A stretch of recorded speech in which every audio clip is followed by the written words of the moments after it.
She went under the wheels. How affected. Welcome to Under the Wheels. I'm Matthew. I'm Gabe. And today we are turning back the clock to the fantastic year of 1960 when insurance salesmen got $90 a week, I guess. Right? That's what I got. If you believe Billy Wilder, yes. Insurance salesman got $90 a week and rent was only $80 a month, and therefore, when you carry the one and add a two, and yeah, good times in New York, I guess. We're gonna talk about Billy Wilder's classic, The Apartment. Yeah, I mean it's considered like one of the best movies ever, according to like all those websites and people who like put old movies on a pedestal. Did you know that before you laying all our cards on the table, Gabe, this was Gabe's recommendation for the week, since we're all inside and neither of us want to pay $20 to watch a movie that's quote in theaters unquote. Like I looked at the cost of... You can either pay $10 and get coronavirus, or you can pay $20. Well, no, all the theaters are closed. Oh, that's right. Yeah, so you could either pay... I could have, like, if this were like a regular week, I probably could have, gone to the theater and been like, hey, we should talk about, I don't know, Invisible Man. But unfortunately, all the theaters are closed. And so they're like, oh, well, do you want to see this in your house? Pay $20 to have it for 48 straight hours. It's like, I don't know. It doesn't quite seem like I'm getting my money's worth at that point. I know. We're so conditioned to think of like a new movie is $10. A movie in my house is worth like $2 at the most, if anything. A movie in my house is worth whatever I'm paying for my streaming service to comp it for me. I know. I can't remember who it was, but there was someone who was talking about how like the marketplace has kind of conditioned people to devalue movies as an art form as much as possible, to where it's like psychologically acceptable to pay $400 to see Hamilton, which you couldn't pay me to see that, or any musical really. Meanwhile, no man, we gotta go see Les Mis when it goes into your area and when it finally tours in mine. The idea of paying more than $10 to see a movie in theaters to a lot of people is ridiculous. And then streaming has like cheapened the art form even more, because now we're all in the mindset of like, well, if it's not freely available, or if it's not available for no extra charge on Netflix, Amazon Prime, Hulu, whatever, screw it. It's not worth watching. Yeah. It's not worth watching. And also now you have like all these people spreading around various pirate sites to watch movies at. Like, you go on any meme app and there's like, hey guys, here's a quick tip on how to watch movies for free, and they give you some like sketchy website. It's like, hey, at least I got to watch, this shitty movie. I got to watch Showgirls for free. It doesn't matter that now my computer can't run for shit. I know. Like, Jesus Christ. I agree with you. Like, I'm interested. Yeah, if you can find that article, I'd love to read it, because I find, like, in addition to the fact that like studios have fought harder and harder and have gotten into this mode where it's like, oh, we can only put like really big budget, super like special effects heavy movies on the big screen, because that's the only way we can justify charging huge costs to make it worth it. So like now you only get like either super indie films that they spend, triple the budget marketing, instead of like, it's like Emma, for example, probably costs like, a couple, like maybe $10 million, and they probably spend like 20 to 30 million marketing it. And then you've got like these other like huge Marvel and Star Wars and DC movies, and the mid-budget movie has literally gone to just streaming services, which is the weirdest thing to me. Yeah, but it's strange. And it's also like, I heard someone proposed like an idea where movie theaters would sell like season tickets, kind of the way that theaters do, where it's like you pay something like $60 and then or like $80 a year, and you get one ticket to every movie that comes through that theater, or something like that. Yeah.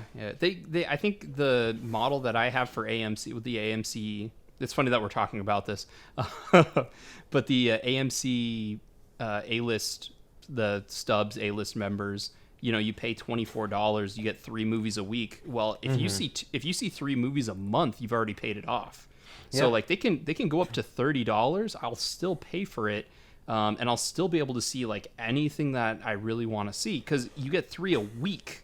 So if you see 3 movies a week for 4 straight weeks, you've reduced the cost to $5. Yeah. But as far as like the difference between theater and like a movie, I feel like because of the amount of effort it takes to put on a theatrical production, it justifies the ticket cost. And I think the fact that, you just have a digital projector projecting on a large screen, the actual effort it takes to put in for, at least if I had to rationalize it, the actual effort it takes to put on a movie like is a lot less. Plus they can release it on Blu-ray and DVD or release it digitally, and that stuff doesn't cost them anything. Putting it on airlines doesn't cost them anything, and it spreads quickly. So I mean, I'm not an economist. There's an idea in, I think it's Austrian economics that came up with this, the subjective theory of value, which is the idea that value doesn't exist. Things are only worth what you can convince someone to pay for it. So,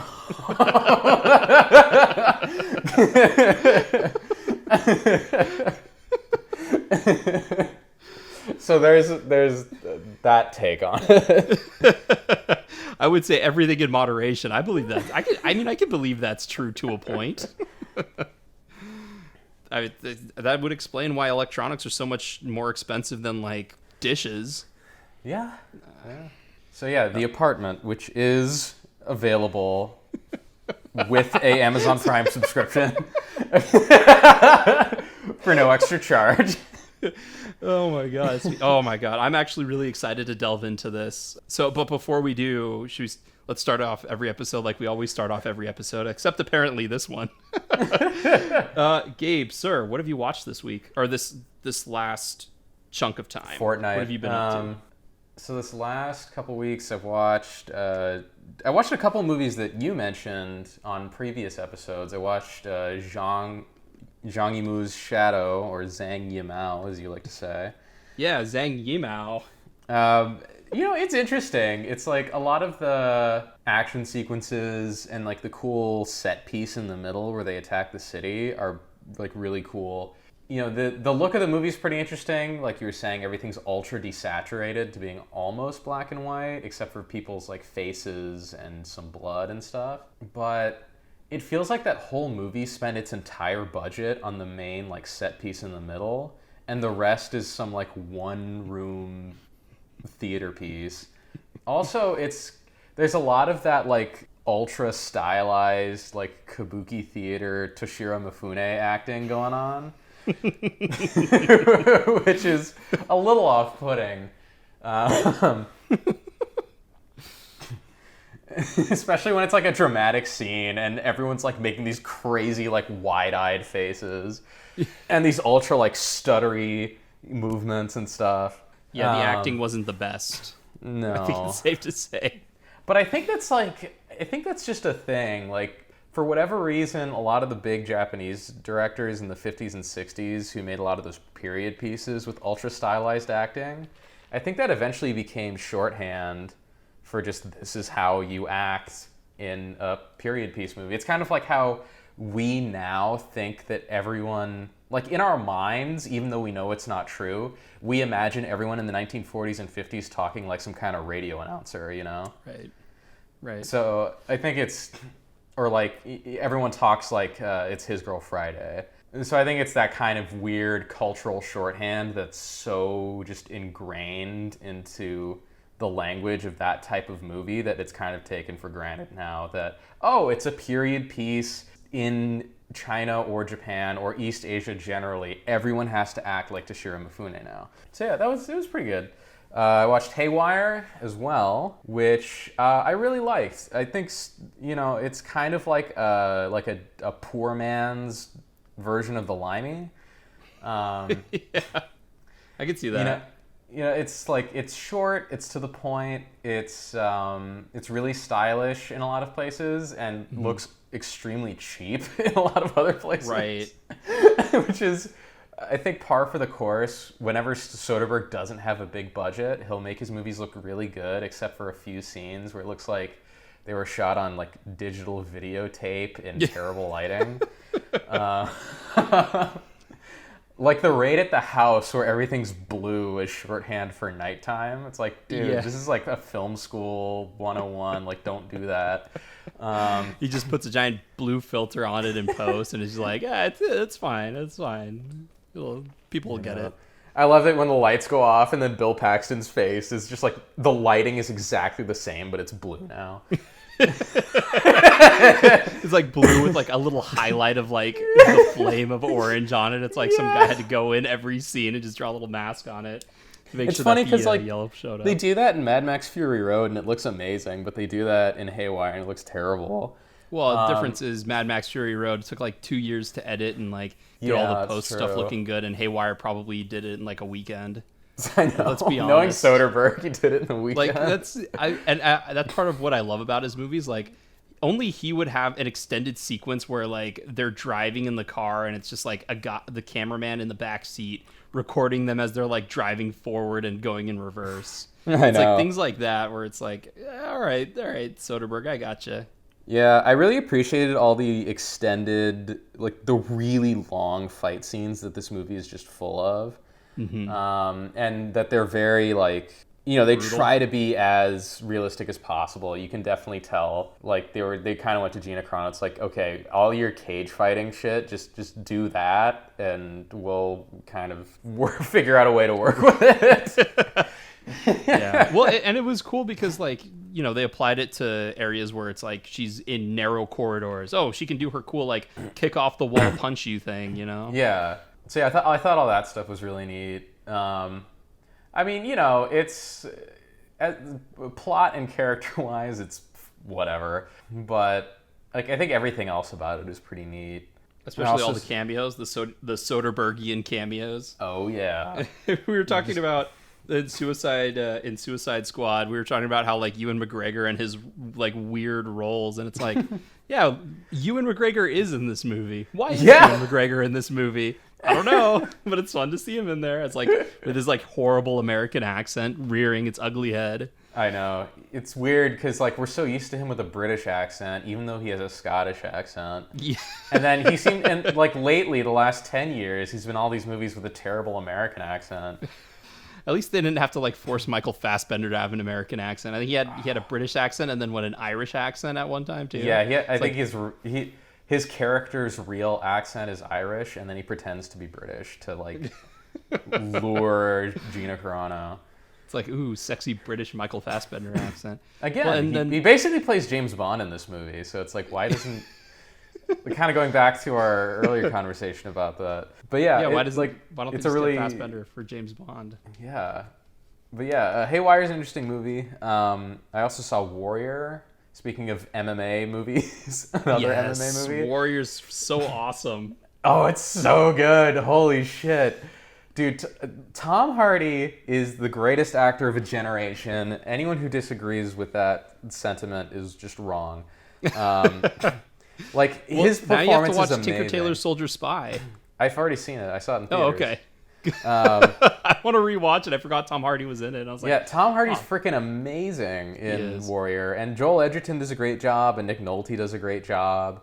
Like, it's such a cheesy sports movie, but it manages to be like super grounded, and all of the emotional beats that would be pretty eye roll worthy in a lesser movie are like amazing in this. Like, especially Tom Hardy's big fight with Joel Edgerton, where like, you know, Joel snaps his shoulder, and then he's just like losing his mind. He's like an animal running around the cage, like trying to murder him with his one arm. And then like at the end when they finally reconcile, it's like it's such a triumphant moment when so many movies have the exact same beats and you're just kind of like, whatever. Right. But yeah, Warrior takes the generic sports movie plot and somehow makes it like this transcendent thing. Like, you know exactly what's going to happen, but somehow it's amazing and you buy into it 110%.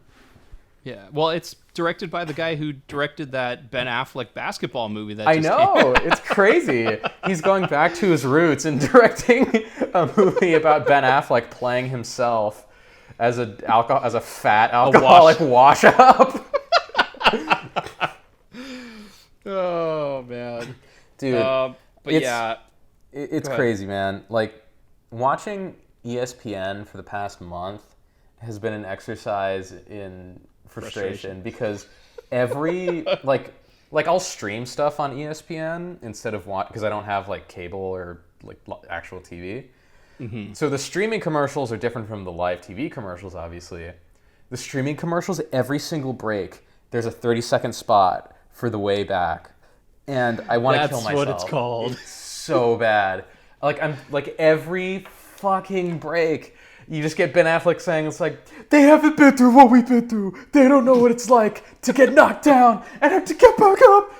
And I'm like, ugh. That's because that's Ben Affleck's way back to Oscar glory.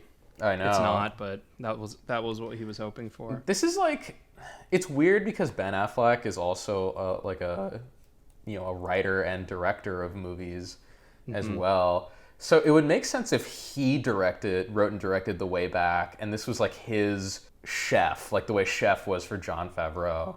Right. Well, I think it'd be too on the nose. If it were like a dramatic movie for Ben Affleck, it'd be a little too on the nose. Dude, Chef was so freaking on the nose. It was, but at least it was a comedy. Yeah, that's true. Like Chef was ultra on the nose about Jon Favreau's life and career, and like this movie is ultra on the nose about Ben Affleck's life and career. Yeah, but at least with the Chef, it's like art. It's not like the art of coaching as like like this is Hardball but with basketball, like the Keanu Reeves movie Hardball. It's too weird. Anyway, Warrior, amazing movie. Everyone should watch it because it's awesome. It's also like, if you're an MMA fan, there's like a good number of cameos in there that you can be like, hey, I know who that is. Yeah, I actually thought Frank Grillo was an MMA fighter when I first saw it. I was like, oh yeah, he must be a coach. And then I'm like, oh wait, no, he's an actor. Yeah, he's just an actor. I mean, he's a good actor. Yeah, it's weird because like, well, there's two things. So Frank Grillo plays a guy named Frank. Tom Hardy plays a guy named Tom. Frank Grillo, who I'm kind of used to seeing as like this giant, like Punisher and Crossbones and things like that, is like thin as a rail in Warrior. And he's kind of like this like hippy dippy martial arts coach where he's playing like classical music and he does all this kind of weird stuff.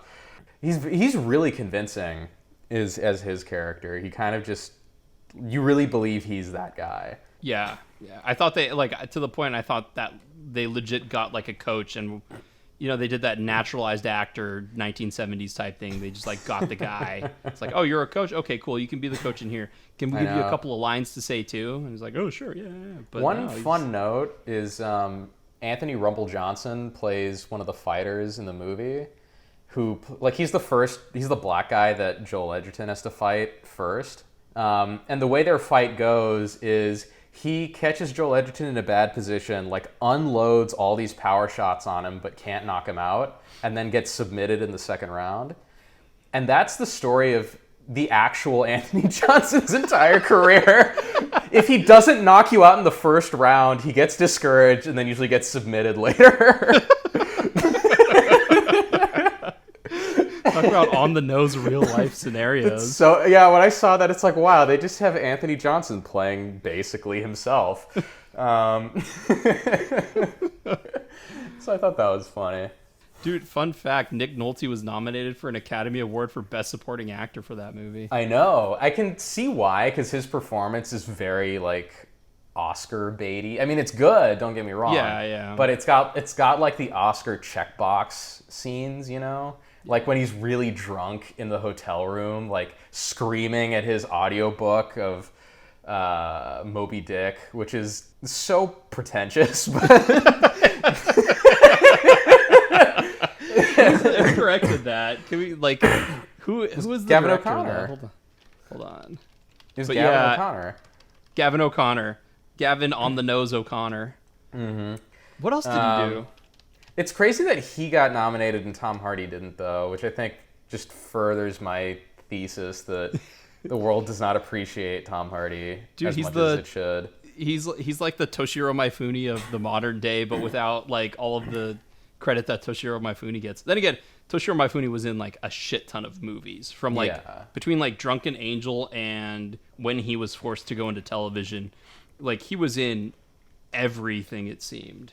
Mm-hmm. Yeah, it's a shame Tom Hardy does not have like 3 Academy Awards at this point. I know. But it's not about how many Academy Awards you have. It's all about like how you're remembered. I mean, Sidney Lumet nominated a ton of times. One of the greatest directors, in my opinion. Never won. So I think a lot of people don't know who Sidney Lumet is, unfortunately. I know. It's kind of a shame, but like if you do any sort of delving, like if you're a film major or film person at all, there's like 3 movies of his that all I have to say is 12 Angry Men, and people are like, oh yeah, that thing that everyone spins off. Says is amazing, but no one knows who made it or who was in it or who was involved with it.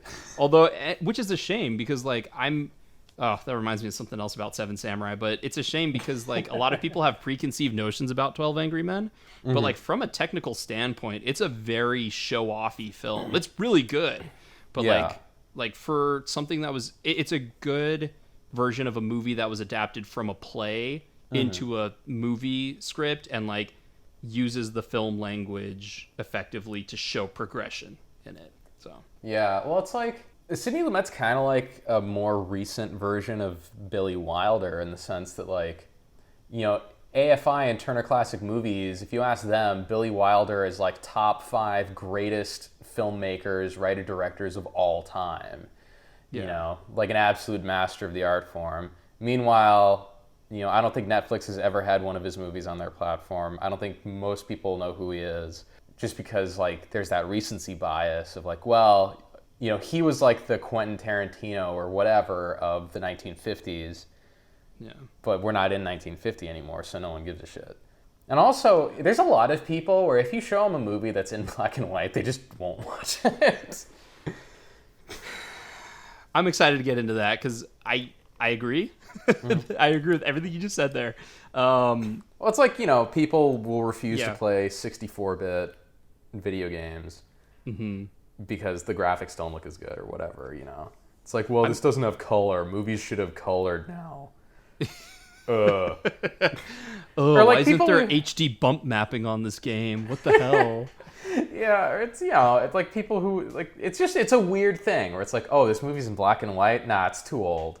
Oh, this movie's got subtitles. Nah, I'm illiterate. I don't like reading my movies.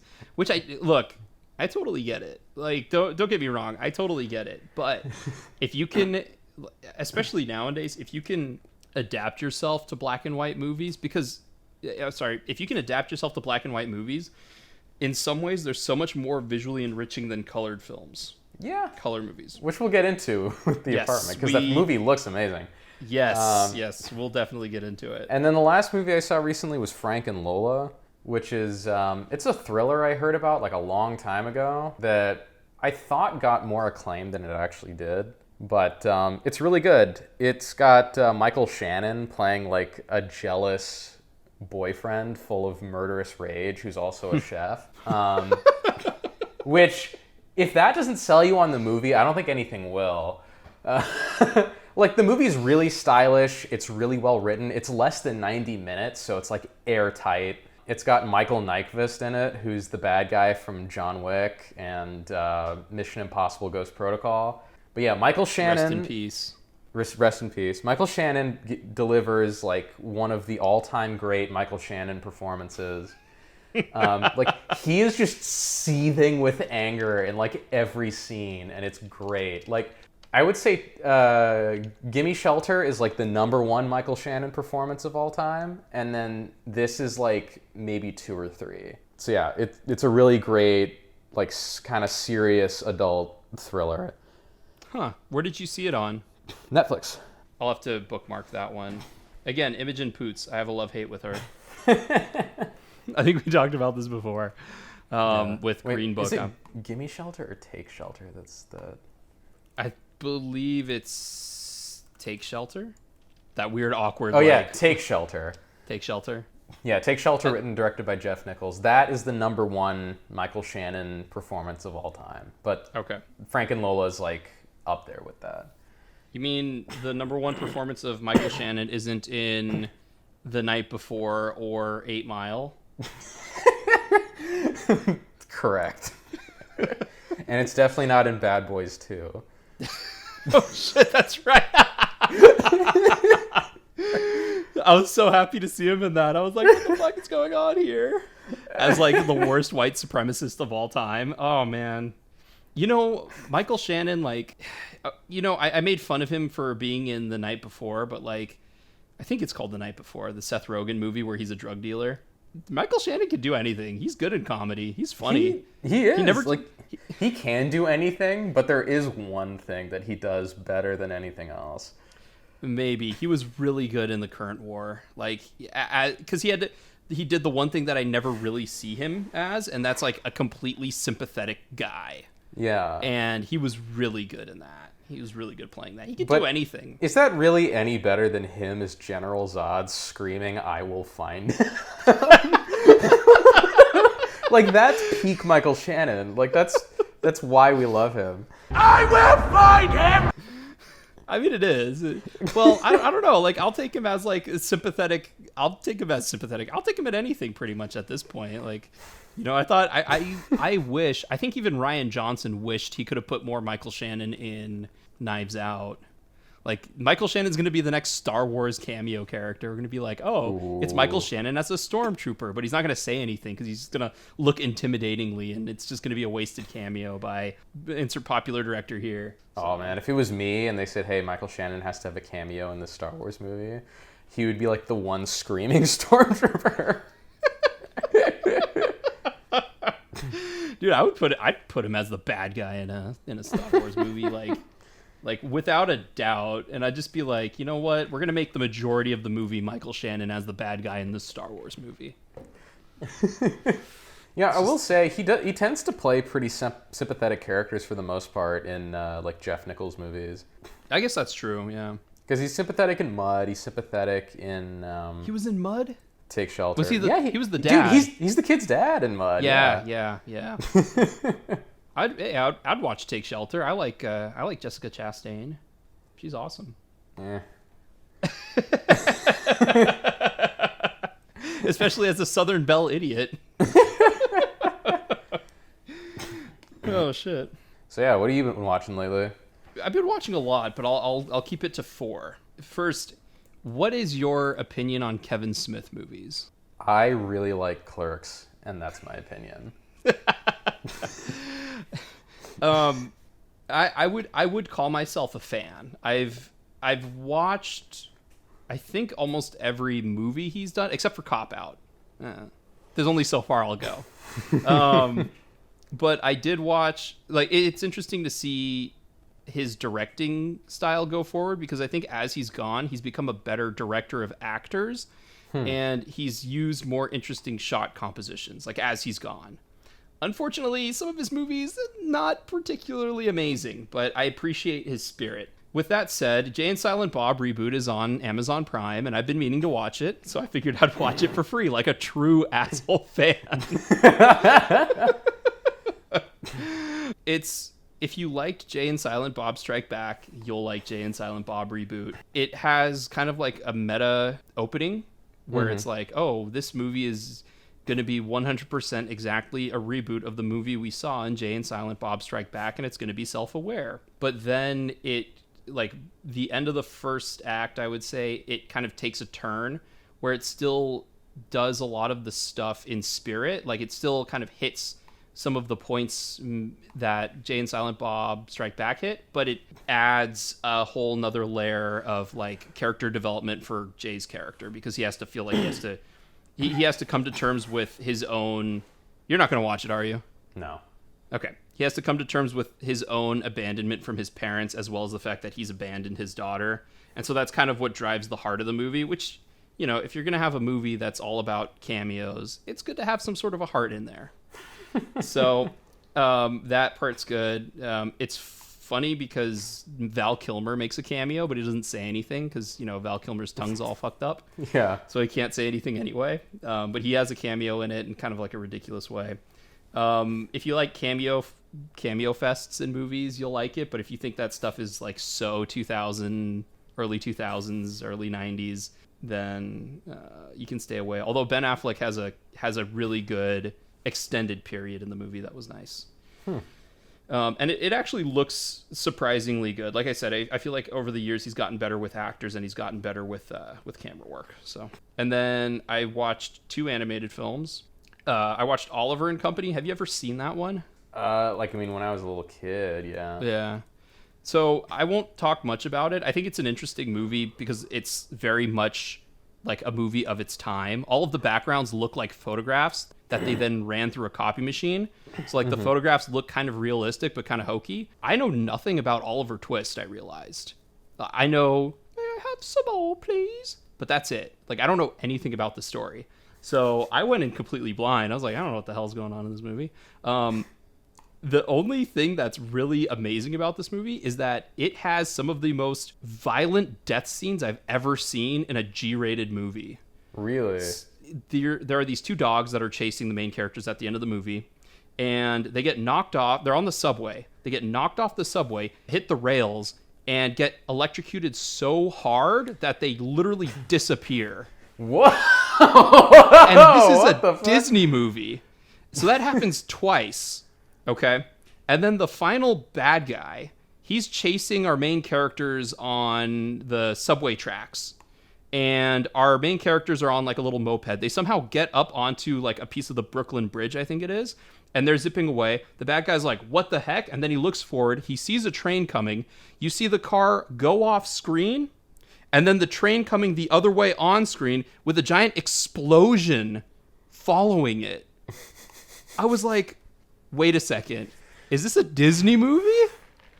So those are the 2 things I took away from Oliver and Company. I was like, these are the most violent deaths I've ever seen in a Disney movie. And it got a G rating. And then going back to your childhood some more.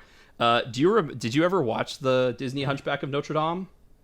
Again, like ages ago. Yeah, right. You and musicals.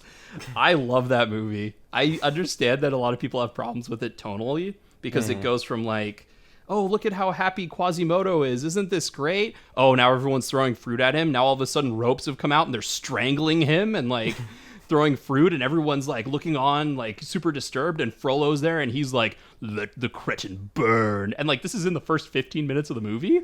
Like, what? What the hell happened? Oh, because like the book it's based on is ultra like dark and depressing. It is like the book where all the characters die. Yeah.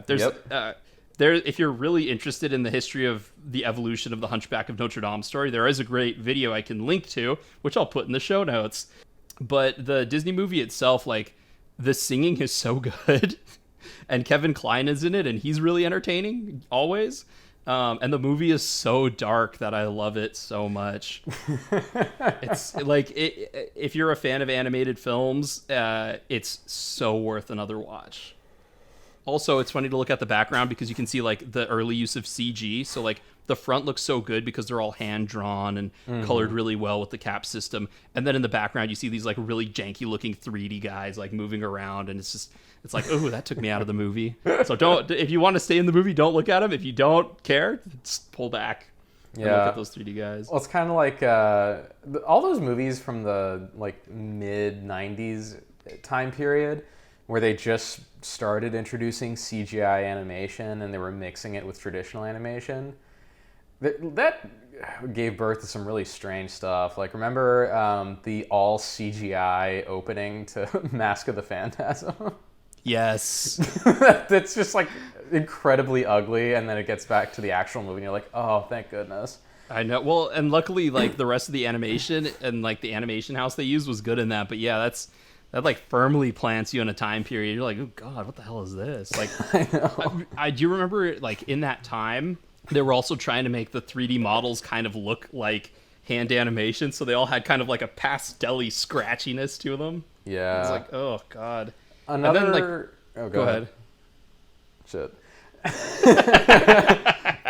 I was gonna say, like, another instance that just came to mind of a similarly awful CGI opening was, you know, a while back I rewatched Guillermo del Toro's Hellboy, And the credit sequence for that, the opening title sequence, is all CGI, and it has like CGI newspapers blowing around and stuff. Oh, no. And it is aged so poorly. Oh my goodness.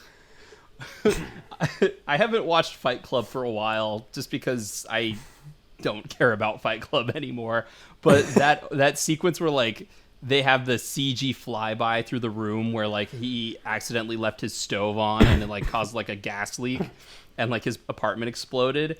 Like I feel like that also hasn't aged particularly amazingly. Like it looks CG. Like you're not trying to fool anyone with like the realism of it. Oh, totally. And it's weird too because like in the case of Hellboy, a lot of the effects from that movie hold up really well because it's all practical. Right. But it's just that freaking CGI opening where you're like, oh, and then CGI Hellboy when he's like a baby. It's also really bad. Like Professor Broom hands him a candy bar, like a very obvious sponsorship candy bar. From Baby Ruth or something. Baby Ruth, yeah. And then it's just like awful 2004 CGI. Baby Hellboy takes the candy bar and you're like, oh no. Like it's amazing. I think we've talked about it before, but it's amazing. Like before Gollum and after Gollum, like they've somehow figured out how to make realistic looking skin texture in the Two Towers, and that changed everything. Like you could tell all the movies that came before. It changed everything for people who could afford it. Yeah. All they had to do was scan the bottom of Peter Jackson's feet. Oh, that's actually like the fact how they got Gollum to look as good as he did with like the skin texture is incredible because they actually brought in a makeup artist to learn how to paint digitally and teach the guys how to do makeup. Like it's so cool. And you watch those movies and they still look good. Gollum still looks good. They do for the most part. For the most part. They have a cave troll. Yeah. That part. At least the orcs are people with makeup and not CGI orcs like in The Hobbit.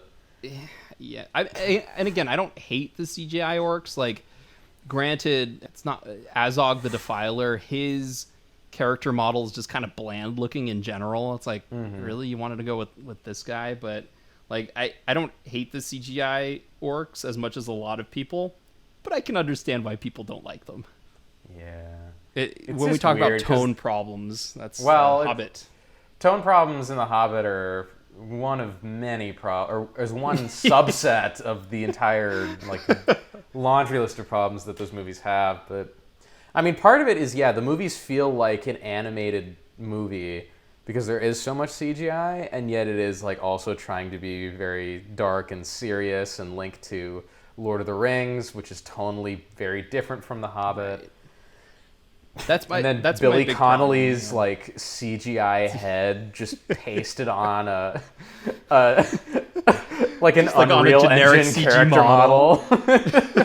with his weird facial features like scrunching and squirming, all like looks like a Pixar character. And you're like, I know it looks it looks like his face is floating on top of a video game character. Like really you remember like PlayStation 2 era sports games where like you could create a character and you could have the PlayStation Eye camera take a picture of your face and like paste it onto the character, and it always looked like some awful like horror movie monster. That's what Billy Connolly looks like in The Hobbit: Battle of the Five Armies.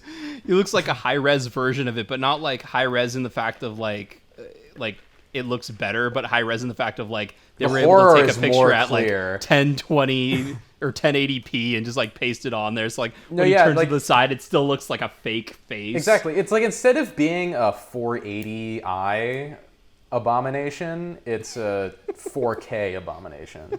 It's a character from Beowulf brought to life. Oh man, but yeah, Hunchback of Notre Dame. It's good. I highly recommend going back and seeing it if it's been a while. I think the catharsis at the end is very well deserved. And then the last movie I saw that I would talk about is Casablanca. I rewatched that. Yeah. Have you seen Casablanca? Yeah. Okay. I was going to say it might be... It's a weird experience watching it now because it just feels it's kind of like Jaws in the sense of like it just feels like so many lines from that movie have made their way into pop culture broadly. It just sounds like someone is spamming, like the screenwriter is just spamming like cliches for every line of dialogue, even though like that movie came up with those lines of dialogue. Except the one that always perplexed me about Casablanca is "Here's looking at you, kid." Like I still don't know what that means. Basically, in the movie, Humphrey Bogart is like 65. Not really. He's like 45. And Ingrid Bergman is like 23. And even in the movie, she plays a young character. So I'm guessing that's what it alludes to. Like, she's young, he's older, and like it's just their thing. It's like, here's looking at you, kid. Now, with that said, I agree with you. I'm not sure why they keep repeating it. It seems really forced, but I still enjoy it.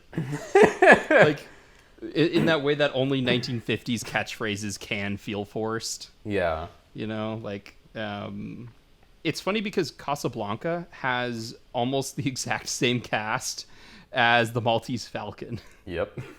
So you have, you've got Dead Man coming in, and he's like, "Oh, Rick, I have something for you," and you know, you despise me, don't you, Rick? It's like like, why would he even say that? Like I love it when those lines come out of nowhere. Like they do that in Lockout too. He's like, "You don't like me, Snow, do you?" And it's like, who cares? Why would you say that? We have to establish the relationships between the characters, Matt. Yeah, it's screenwriting 101, Sid Field. It's not enough that like Humphrey Bogart looks physically ill every time he tries to touch what's his name? Like, we have to explicitly state it for like the person in the back of the audience. Are you sure that's not just Humphrey Bogart looking physically ill as he always does? I honestly, like, there were like 3 movies in a row that turned me from I don't understand why people like Humphrey Bogart to, oh yeah, I like Humphrey Bogart. It was Sabrina, I think that's what it's called, with Audrey Hepburn, the Maltese Falcon, and this one, especially Casablanca. Right. So I like Casablanca. I hate the Maltese Falcon. I think that movie's awful and interminably boring. I never said I liked the Maltese Falcon. I said that it convinced you that you liked Humphrey Bogart. Yeah. Okay. Because I don't. It was mainly Sabrina that convinced me that I liked him. I've always been kind of lukewarm on Bogart until I saw The Big Sleep, and I'm like, okay, I like Humphrey Bogart now you get him. It's really weird watching him in The African Queen. Like, that's just a weird movie in general. I think that's a movie that's very much of its time. Like, I don't think anyone would make a movie like similar to that. Because I always get The African Queen confused with Priscilla, Queen of the Desert. The African Queen is just like Humphrey Bogart trying to woo Hugo Weaving in drag.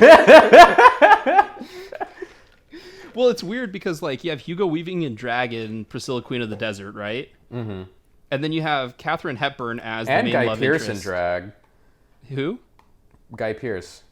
Oh, I think he's in drag as well. I've never seen it, but I've heard of it. Is it worth a watch? Is it better than The African Queen? I don't know. I haven't seen it. I just know that there's this movie, Priscilla, Queen of the Desert, that's about Hugo Weaving and Guy Pearce playing drag queens. Oh, and Terrence Stamp as well. Is he a drag queen too? It says he's a trans woman. Really? Yeah. This might have to make it onto our Under the Wheels list of movies to watch. Dude, I feel like Hugo Weaving is one of those actors who was like always down for anything. Mm-hmm. You know, like he's like, "You want me to play a drag queen? That's fine." Or like, I don't know, like anything. Like it's so weird watching him in Hacksaw Ridge because he's like, "I'm an alcoholic, racist American soldier person who's super Catholic." Like, and what? Has a terrible Really? American accent. Yes, which is weird because Agent Smith's American accent was bad, but like not that bad. It kind of worked because he's a robot. Yeah, or a computer program. Computer program. Like slipped every now and then into Australian, but for the most part was that over enunciated American that we hadn't gotten driven used to by House yet. Yeah. But yeah, Casablanca, like I like to go back and rewatch it every now and then. I'll say this about it. It's much better watch. Like I think it feels kind of slow when you're watching it via home video. Mm-hmm. But I went and I saw it in theaters and it moved like there was no tomorrow. Like it was so fast. Like it felt like at a really good pace when I was watching it live, because the first day where like you're introduced to all the characters takes up like a third of the movie's runtime, and then the rest of it is kind of like speeds up from there. But it's also weird because Casablanca has that sort of like tortured, like the previously super happy but now tortured character that Humphrey Bogart plays in that. And like at this point now it's like a bad cliche, so it's kind of weird watching it there. I don't know how common that was back in the day, but like it felt kind of fresh. Sure. It seems like all the bad cliches in film history were invented by Casablanca, and then they became bad cliches when everyone's like, hey, let's rip off Casablanca. Hey, you know what my favorite movie is? Casablanca. Let's put a Casablanca reference in. Like, of all the gin joints and all the slums and all the cities of all the countries of all the planets in the galaxy, she had to come walking into mine.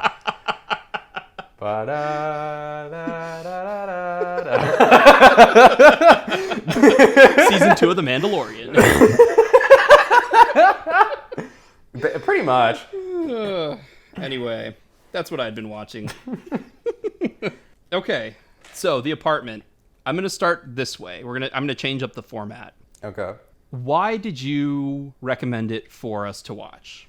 Because I'd never seen it before. It's considered one of the best movies ever by, those classic movie sources such as the American Film Institute and Turner Classic and all these other people who are like, oh my God, it's so good. And because we were struggling to come up with something to talk about, so I was like, I was just sifting through what was on streaming. It's like, what's something I haven't seen already that's supposed to be really good? And then I came across this, and it's like, oh, this is the only movie that's like freely available that was made before like 1970. Fuck it, let's give it a shot. And I don't think I've ever really seen a Billy Wilder movie before. Really? So, yeah, which is weird because I actually found out that Sunset Boulevard's also on Prime. Is it? Yeah. So we were very close to doing a double feature, but yeah, it was like, hey, what the hell? It was either that or a Bad Taste, which we will probably end up throwing under the wheels anyway. Yeah, I think probably. more likely than not, as we clearly have a fascination with Peter Jackson movies. Yes. And low-budget schlock movies as well. Yeah, that's true. But yeah, so I was like, hey, why not? Why not watch The Apartment? Now, having seen... So, what other... Is this the only Billy Wilder movie you've seen? Because I can roll off a couple that I've seen. I think this is the only one that I've seen. Let me... Some Like It Hot?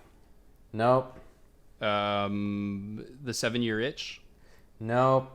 I've seen bits and pieces of Double Indemnity, and I think that's it. That was the one I was gonna, which is kind of like the outlier. It feels I was gonna say Double Indemnity. Yeah, it's interesting because speaking of movies that invent a lot of tropes that are then ripped off until the end of time, Double Indemnity seemed to have like created all the film noir tropes. Yeah, anything that wasn't created by the Maltese Falcon was like solidified by. The Big Sleep and Double Indemnity. Well, especially go ahead.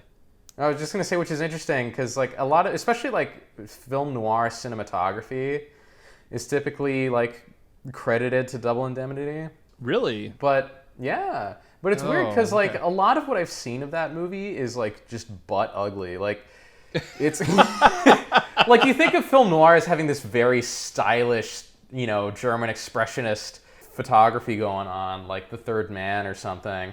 But all the bits I've seen of Double Indemnity, everything looks really muddy and terrible. And it's not the high contrast black and white. It's like the sort of like muddy, like out of focus faces, like the soft focus faces, and it's weird. radiance. And you contrast that with The Apartment.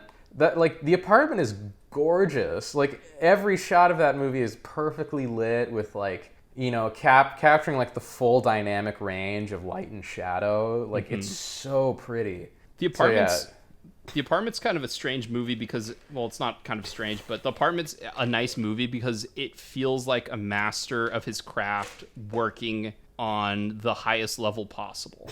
Mm-hmm.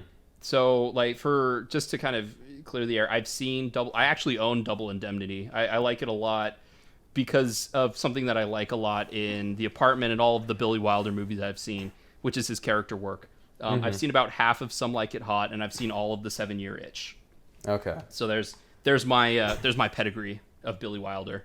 It's now weird. with One thing about Billy Wilder is he looks a lot like Wallace Shawn, and I just I feel like that needs to be pointed out.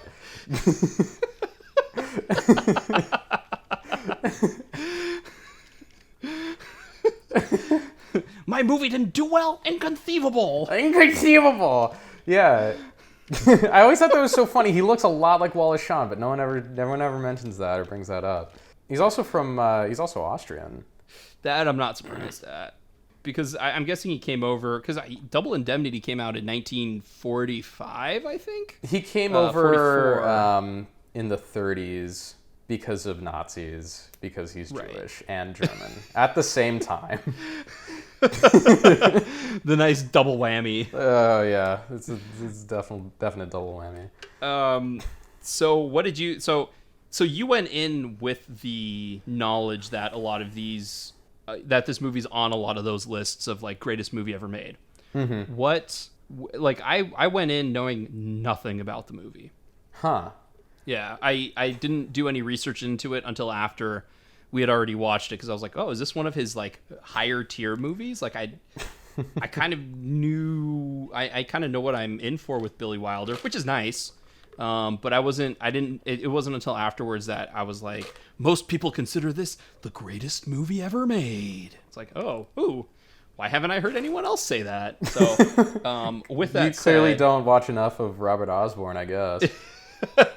Or who's the guy who replaced him? I don't know. Oh man, what's his name? He's like, he looks super awkward every time they're like, with special notes from this guy, and he's got like too much hair, and he looks kind of like Mel Kiper Jr. Oh, I know exactly. Yeah, he does look a lot like Mel Kiper Jr. Actually. Right. He doesn't have like anywhere near the gravitas that Osborne does either. No, but I find him entertaining enough for being on like clearly on a set with like all of the noise turned all the way down, so you can't hear any white noise, and he's just like, it was funny to think that in that movie Billy Wilder was actually on the out and outs with the studio, but a resurgence like this made it one of the top Ben pens. Mankiewicz. Ben Mankiewicz, that's right. Yeah.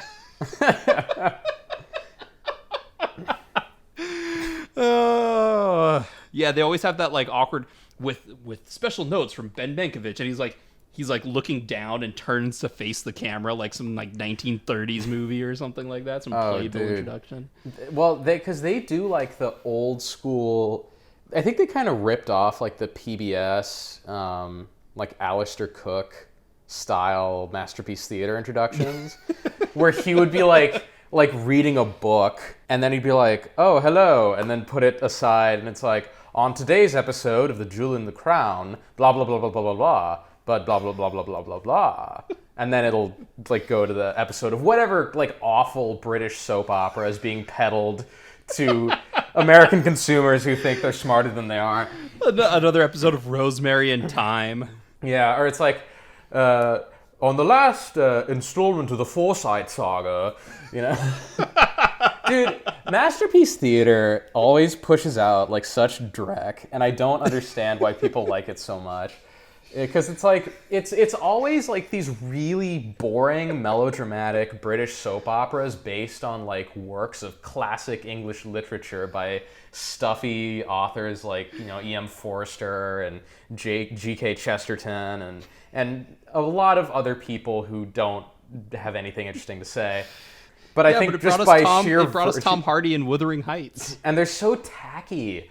But I think by sheer virtue of their Britishness and the fact that they're on PBS with the name Masterpiece, like Americans are just like, oh, I really love this Downton Abbey. It's so fancy. I actually really like Downton Abbey. I hate Downton Abbey. I watched the entire series. Now, it's weird. Well, I won't drag on about Downton Abbey and how I appreciated it, and it made me want to go back and watch Gosford Park, which I couldn't sit through. That's such like an awful British soap opera name, Gosford Park. It was directed by Robert Altman. I was like, oh, well, it was written by Julian Fellows, who can clearly write, and directed by Robert Altman, who can clearly direct. No, unfortunately, the worst part about Julian Fellows' writing is his plotting, and a movie's all about having a good plot. And Gosford Park took about an hour to get the setup done. I was like, no, I'm falling asleep, man. Yeah. Oh. My mom loved this one called The Jewel in the Crown, which was mostly noteworthy for being the piece of media that introduced the world to Charles Dance. Because he plays like the suave love interest of the main character in that. Like for the only time. For the only time. And this is like back in I want to say in the 80s. And I caught it on some sort of like, it was being brought back for some revival or whatever. Yeah, 1984. And holy hell, it is so like corny.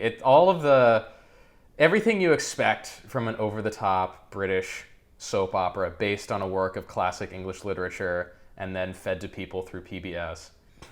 It delivers on all of those tropes. I love all of that shit. I don't watch it very often though, so I guess I don't love it that much. Like, oh yeah, I'll watch it. Yeah, I'm excited to watch the next season of Poldark. Like, are you really, Matt? Are you sure? Like, I don't know, maybe. So shows you how much I watch PBS. How did we get talking about PBS? Oh, Turner Classic Movies. Turner Classic Movies. With the dip from black as you just see like Ben Mankiewicz's face as he's waiting to say his first line. You know, like just behind the camera, like the director's like, all right, and go.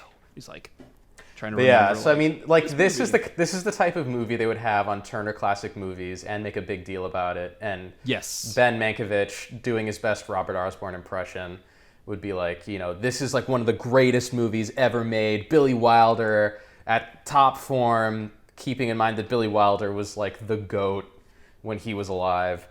Of all of his masterpieces, The Apartment is fondly remembered as the one that had him at the top of his A game, and they brought in newcomer Shirley MacLaine. I don't know if she was a newcomer at the time. Newcomer Shirley MacLaine, who would go on to Oscar glory in such great films as Terms of Endearment and yeah, known especially for the deep focus of the piece. The movie actually used forced perspective to play. Yeah, anyway, yeah, enough of that. There's a lot of deep focus in like interior, like in the movie in general, which is great, but especially in like interior scenes where you wouldn't think it would necessarily make sense to have it, but there's a lot of like foreground background action, a lot of really cool, like a lot of shots that are crowded with information. So there's always like stuff going on, and usually two things going on at once.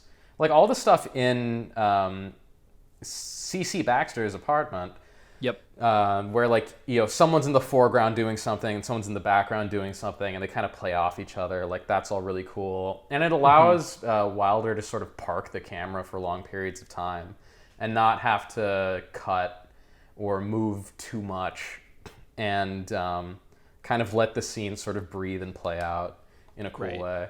Well, it's like something that's very clearly been lost in movies today, which I wonder if people would have a hard time sitting through so many takes of like, you can clearly see Jack Lemmon's legs. It's like, oh, you don't see anyone's legs in movie anymore. Like, I know. The other thing is he's really, he never wastes a close-up. Like so much of the movie is shot from really far away. So like whenever there's a close-up on someone's face, it's like, it's a huge deal. Well, so I didn't know anything about the movie going in, and I actually like it really is just a master working at the top of his game. Like everything he puts in there for the most part works, except maybe how creepy Jack Lemmon's character is to Shirley MacLaine in the beginning. Oh yeah, I looked up your file. Yeah, I know your first name, your last name, your social security's number, where you live, where you used to live. If you don't like me, I can, it's like, that's a little creepy and, par for its time, but like all the deep focus stuff works really well. All of the play in lights and shadows works really well. I think all the actors work really well. And Jack Lemmon's great in it. I know, he's great as like the world's biggest simp. Simp? Someone who is like overly kind of affectionate and constantly giving and giving and giving and giving to a woman who's not going to waste clearly a breath not on interested him. Yeah, which I guess could be like problematic looking at it today. It's like, except it's nice because he's like, oh, he really is just like fond of being potentially just friends with her. Like, well, it's a weird dynamic because like on one level, like he is just like a really good dude, and he is very sweet, and he's always like really well intentioned. Well, with one caveat, I would say he's clearly using the premise of the movie. He's clearly using the premise of the movie to move ahead in his company. Yes, like that's the only like truly selfish thing about him, and through that he gets walked over all the time. But it ends up paying off for him. But like at a certain point, his utter lack of self-respect, or I guess self-awareness, almost becomes like it became kind of troublesome for me, because it's like, dude, get your shit together, man. Like you can't let these people walk over you like this much. You can't be this big of like a toady, You're going heavy on the slang today. Yes, I agree with you. I agree with you. I'm trying to pull up the information about the movie. But it's funny because like I watched the movie with my girlfriend, and she she's like, oh, she felt really bad for Baxter because he's like, oh, he's just a sweet guy like who means well and is constantly getting shit on. And I'm like, but it's like, come on, he's gotta make a move or do something, You can't constantly be deferring to his asshole boss. Which we all knew that I don't know if you knew this, but like, as I was watching it, I was like, okay, so his big moment is going to be him finally standing up to his boss. Yeah, exactly. Which you're like, okay, we know it's coming. We don't know when it's coming. And I think they do it in a way that is really satisfying. And you get it in different degrees to movies nowadays, but I thought that the progression of his character going from, professional doormat to like eventually finding what he wants to do out of life and realizing that, getting the corner office isn't necessarily all it's cracked up to be. And like, there's no point in having all this money if you can never, sleep when you have a cold. Yeah. I think they do it differently in movies. They pace it differently in movies nowadays, but I think it worked for the most part in this movie in particular. And also just a note, like the moment where he realizes that she is the person seeing his boss, and like him just being completely crushed by it was so satisfying. There's a lot of stuff about this movie that's so satisfying. It's one of those things where it's like it always knows how to kind of size up whatever its moments are, Like when he gets the makeup thing with the cracked mirror and realizes that Fran is his boss's mistress. And he's just so crushed by it. Like, that is played really well. And the same way he kind of, like, very, almost flippantly stands up to his boss. Where it's like, his boss asks for the key, and he gives him the key. And then his boss, like, and then he leaves, and his boss walks into his office like, hey, you gave me the wrong key. He's like, no, I gave you the right one.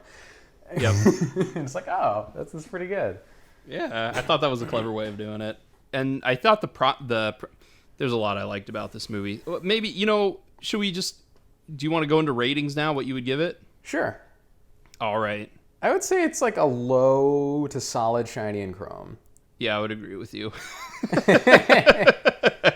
I think we're going to find a lot of things that are... Because I was going to say it's like a high witness, low shiny and chrome, because I like it a lot. If anyone asks me, I would recommend that they watch it. But at the same time, I would almost say that it's just like a very solid movie.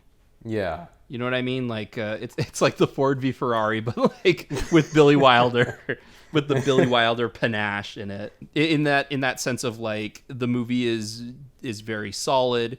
It balances its tones really well. It has a lot of humor that I would say pushed against the Hays Code, although I think the Hays Code was gone by now.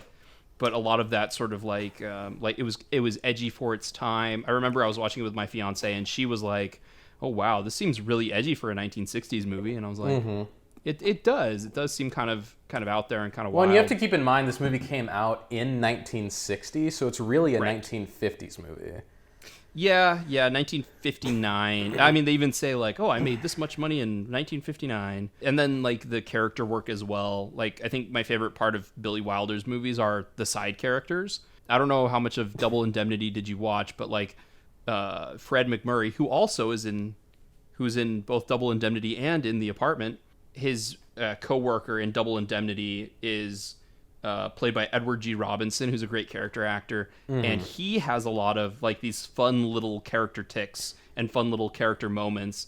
And like one of the things that I like about Billy Wilder movie is all of those little character moments coming forward. Yeah. So like you see that a lot in this movie with like the doctor who lives next door, the landlady, things like that. I was gonna say I think everyone knows Edward G. Robinson, or at least kind of knows who he is from what was it, the Cincinnati Kid, where he's like, "You a good kid, real good. As long as I'm around, you'll always be second best, eh?" Yeah, I've never seen that movie. I know him from Double Indemnity and The Stranger. Huh. Which is another classic movie that's on Netflix that you can watch, starring Orson Welles. Okay. Yeah, it's an interesting movie, and it's got an even more interesting history. But but anyway, back to The Apartment. Yeah, I like the characterization, and the characters are good, and like it's hard for Jack Lemmon to be that much of a doormat, and yet still be endearing to the audience and want him to win. Yeah, you know what I mean? it is such a tough like tightrope act in that sense, because at a certain point, like the dangerous game that Billy Wilder and Jack Lemmon are playing is like, this guy is he is a living doormat. You know, he's really pathetic, but he can't be so pathetic that you hate him. Right. You know, he still has to be sympathetic. So they really like walk that line pretty close, but I think it's pretty successful for the most part. I also really like his like you were talking about character tics, and he has that like kind of circular way of talking where he's like, "Well, I guess that's how it crumbles, you know, cookie wise." The cookie wise. Things like like, I love that little tick that he does and how that repeats throughout the movie. And then towards the end, like, Shirley MacLaine's character starts picking up on it. Mm-hmm. Like, I thought, like, that's a really nice bit of very subtle character work. I agree. There's that. There's, like, his weird walk that he does throughout the whole movie. Like, I didn't pay much attention to it, but I think it kind of develops from like him kind of slunched over and like compacted as he's walking. It's kind of like this strange, almost like creature-like walk, and then as he goes through, I think maybe he gets like a spine, if that makes any sense. And yeah, I like how he talks like in circles like that. The recurring gin game, which actually drove me nuts, for the fact of like she's like, "Oh, I'm not very good at it." And he's like, "Oh, that's okay. I'm fantastic at it." And I'm like, "Oh no, I've been on this side before. I know how this is gonna go." And he just decimates her every hand. I was like, "Is this supposed to be funny? Is he that out of touch? What an asshole!" Well, I think it's a, you know how like a lot of Paul Thomas Anderson movies have that thing where like there's a scene between two characters where there's like three things going on at the same time. Yeah. I think the gin game is an example of that, where it's like part of it is he is really out of touch and wants to play a gin game, and she is, you know, just tried to kill herself, so she's, you know, really doesn't want to do anything. Right. And then like at another level, like he recognizes that she's really depressed, so he's trying to keep her distracted and engaged with this game of gin. Oh, So, no, I like, get that. like his constant, like, well, don't worry. Like, she's like, I'm no good at Jim's like, well, don't worry, I'm great at it. Like, all that stuff is just trying to say, like, hey, come on. Just, like, engage with this. Right. Just Don't, trying to keep her in the moment. like, trying don't, to keep her from thinking of what she's been thinking yeah, about. like, don't, sort of collapse into yourself and start, ruminating. Like, just focus on the game of Jin. Yeah, to which then he, like, destroys her in 2 consecutive hands. Like, oh, hey, it's not like she's depressed enough already. This game she's not really good at, let's just completely destroy her in it. That's what I mean of like he's a little out of touch, which is, it's clear throughout the movie that he is just a little bit out of touch with everything. Like, he's trying his best, but he's out of touch. Well, it's like that great scene sort of towards the beginning when he gets his first promotion and Sheldrake, the personnel manager, brings him into his office and, is basically saying, like, I want to use your apartment. Mm-hmm. And, but he's, like, hinting at it.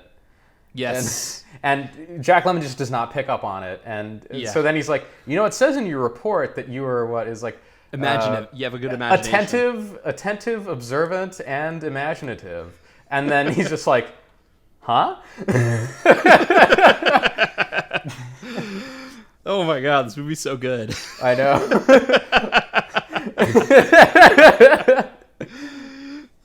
Because I remember watching that scene, and, like, you can almost... what I also liked about it was, like, you're almost one step ahead of Baxter every time. Like, when he gets the call up to the office, it's like, oh, I bet you get fired. He's like, I bet I'm going to get a promotion. And, like, you're thinking, like, would he get fired? And the way that the conversation kind of starts, it almost seems like it. But then you're like, oh, wait, no. Knowing how this movie's going to work, I bet he's going to ask him for use of his apartment without asking him for it. And that's what happened. And you're like, yeah, that makes sense. And then, like, as soon as he's like, oh, I have 2 tickets to the Music Man if you're free. And she's like, oh, no, I kind of already have a date. Then you're kind of putting 2 and 2 together, like, right before Baxter. And you're like, oh, I have a feeling she's going to meet up with the boss if no one else can get to, if none of these other bosses can get to her. Yep. So all of those things I liked a lot as well. It's interesting that in the movie, the audience is always, like, a step ahead of the lead, which, especially in today's age of, like, subverting expectations and not having any fucking clue where the story's going, is unusual. As much as I love surprises, I think we are now in an era where people will just do anything for a cheap surprise, even if it makes no fucking sense. Game of Thrones Season 8. Oh, shit. Our fucking Star Wars Rise of Skywalker and The Last Jedi. Well, there's also something to be said for, like, because we touched upon it a bit in our Joker review, how, like, I thought that the humiliation of Arthur Fleck was going to be, like, so much more devastating than it actually was. Yeah. There's something about older movies where, like, characters getting devastated is an art form, and it just feels like you feel so bad at how purely pathetic they look at the end. Like, that moment, like we were saying, when like the compact, as soon as she's about to hand the compact to him, he's gonna look at it and realize what's going on and be completely crushed. And they sometimes do that in movies. You see it a lot more in television, I think, nowadays. But it's just so like brutal in the apartment. All of those little moments, all of those little realizations, like when he's standing outside of the Music Man and there's a huge crowd there and he's looking around, and then cut back to him like 5 minutes later when she's not coming, and he's just like still waiting for her even though the show's already started. So now he doesn't get to enjoy the Music Man. He's got a cold and he's been stood up. It's like, oh my God, the devastation. I know. It's also like I kind of commented on this at the beginning. I like how this is such a movie of its time period in some ways as well, specifically setting wise, where it's like, I don't know about you, but I have never been in an office building that has an elevator manager, except for like Disney World or Disneyland in an attraction where they like have to have someone there so that people don't mess it up. I think that's an artifact of like old timey elevators that were probably too complicated. Yeah, it's like you can't spell, but you can at least manage to press the right. But yeah, I guess so. Like where you'd have to like close 2 separate doors, press the correct button, and then like crank something or something like that. Mm-hmm. Go ahead. It's a manual elevator. All the elevator managers are like these really jacked dudes who just have to pull a rope to lift it up.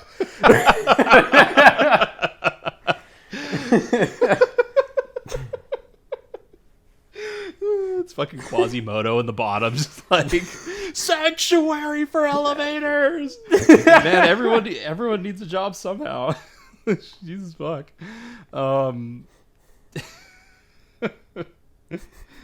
It's like, yeah. You can't get a job typing out, but you can certainly get a job pressing elevator buttons. Mm-hmm. That was another fun character moment where she's like, "Oh no, I type fast enough. I just can't spell for shit." It's like, yeah, that would completely prevent you from getting a job as a secretary. I know. Oh man, it's weird. Like that. Also, like secretaries used to be a big job, and that like you'd have to go to like typing school and get certified that you can type really fucking fast. It's like I can do over 150 words per minute. Jesus Christ. And like the stenography and also shorthand, like the fact that shorthand was an art and now like we have shorthand on the internet, but it's like shitty. Like, do you ever think about that? Like my grandmother sent me a text message in shorthand one time and I was like, all right, I completely understand what she's saying, but this clearly looks like an artifact from like the 1970s or the 1960s. And like then you look at like something else that like a friend of yours sends and it's like the letter B, like out on balcony, lol, come fast, emoji, emoticon, and you're like, I feel like go ahead. Would being like a stenographer or a secretary be easier now with like all the emojis and shit, or would it be more difficult because a lot of that shorthand slang is out of use? I think it depends because like there are still courtroom stenographers, right? And then I don't know if they type in shorthand or if they have like a specialized keyboard that has like where it says like PLT for plaintiff or something like that. Are there a lot of stenographers out there still? Like I know legally they have to have them, but yeah. Well, I mean, I was I was on jury duty maybe like 5 months ago, and yeah, there was some lady like hammering away at her keyboard. Yeah, I know in selection, so I know for courtroom, I know that with like dictation software and everything now. I don't know how I don't know how frequent it is. Like I guess you'd have to do it for like documentary filmmaking. They have someone who like transcribes everything. But if you're like an 80-year-old CEO, you're probably thinking like, I can't molest my software. I need a real secretary. Hey, Baxter, I'm taking my computer over to your apartment tonight to get I can't have my wife knowing that I'm using our secured internet line to search porn. Dude, when you said that, I was taking a sip of water and I almost choked / like sprayed it all over my audio recorder. Hey, buddy boy, I'm taking my computer over to your apartment. Sir, I don't believe that's what the optical drive is used for. Jesus Christ. The Apartment 2020. That just makes me think of Steve Jobs and Michael Fassbender. It's like, and the new Macintosh will be optimized for the program that everyone is going to want to use it for. Pornography.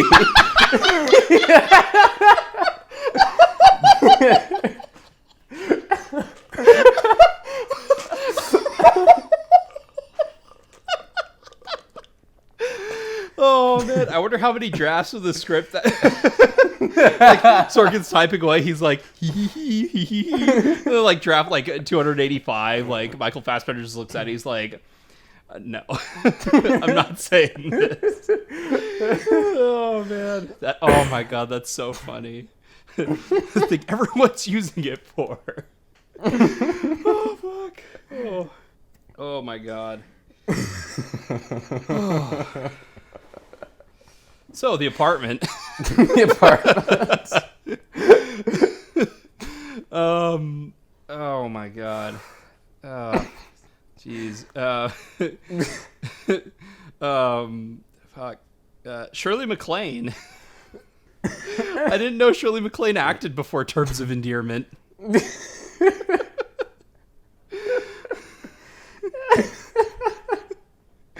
Well, because speaking of she's in Downton Abbey, by the way. What? Just to bring it all back around. Jeez Louise. I'm surprised anyone from this movie's still alive.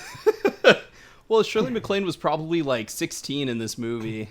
She wasn't, but I because she's like 80 something and still acting, I think. She was like 26 in this movie. Okay, all right, that's good. It's better than like I guess there was like a huge like time in the 90s where people were like, yeah, let's get this. We need someone to play this attractive woman. Let's get this 17-year-old to do it. Like, really? Ooh.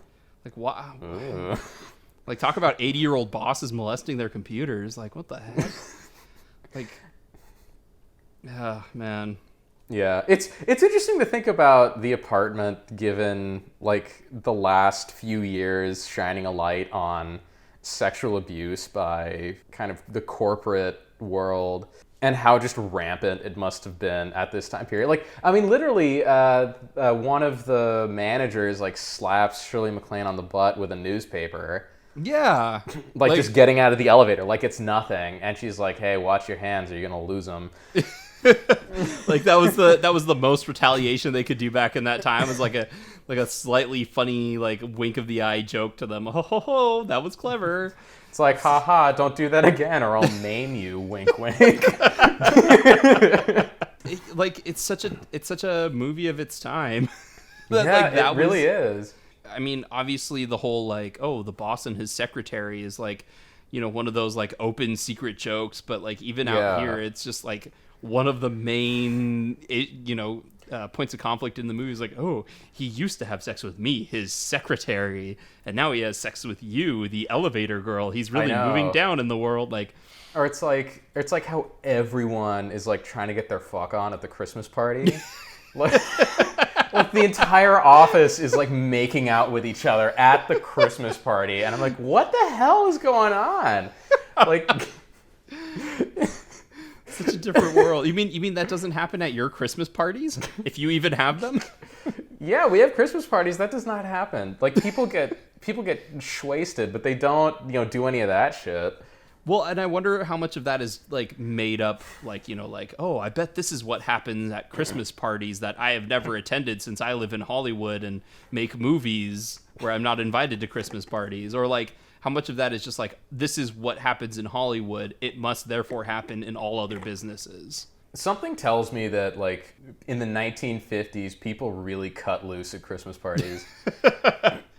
Sorry, honey, I'll be at my annual Christmas party today. I won't be home for a couple of hours, like fucking feeling up everyone. Here's how much I think that's true, because it is a meme in like boomer culture that like crazy shit happens at Christmas parties, right? So like if that's a meme in their culture, I feel like there has to be some truth to it, Some boomer is like, they're onto us.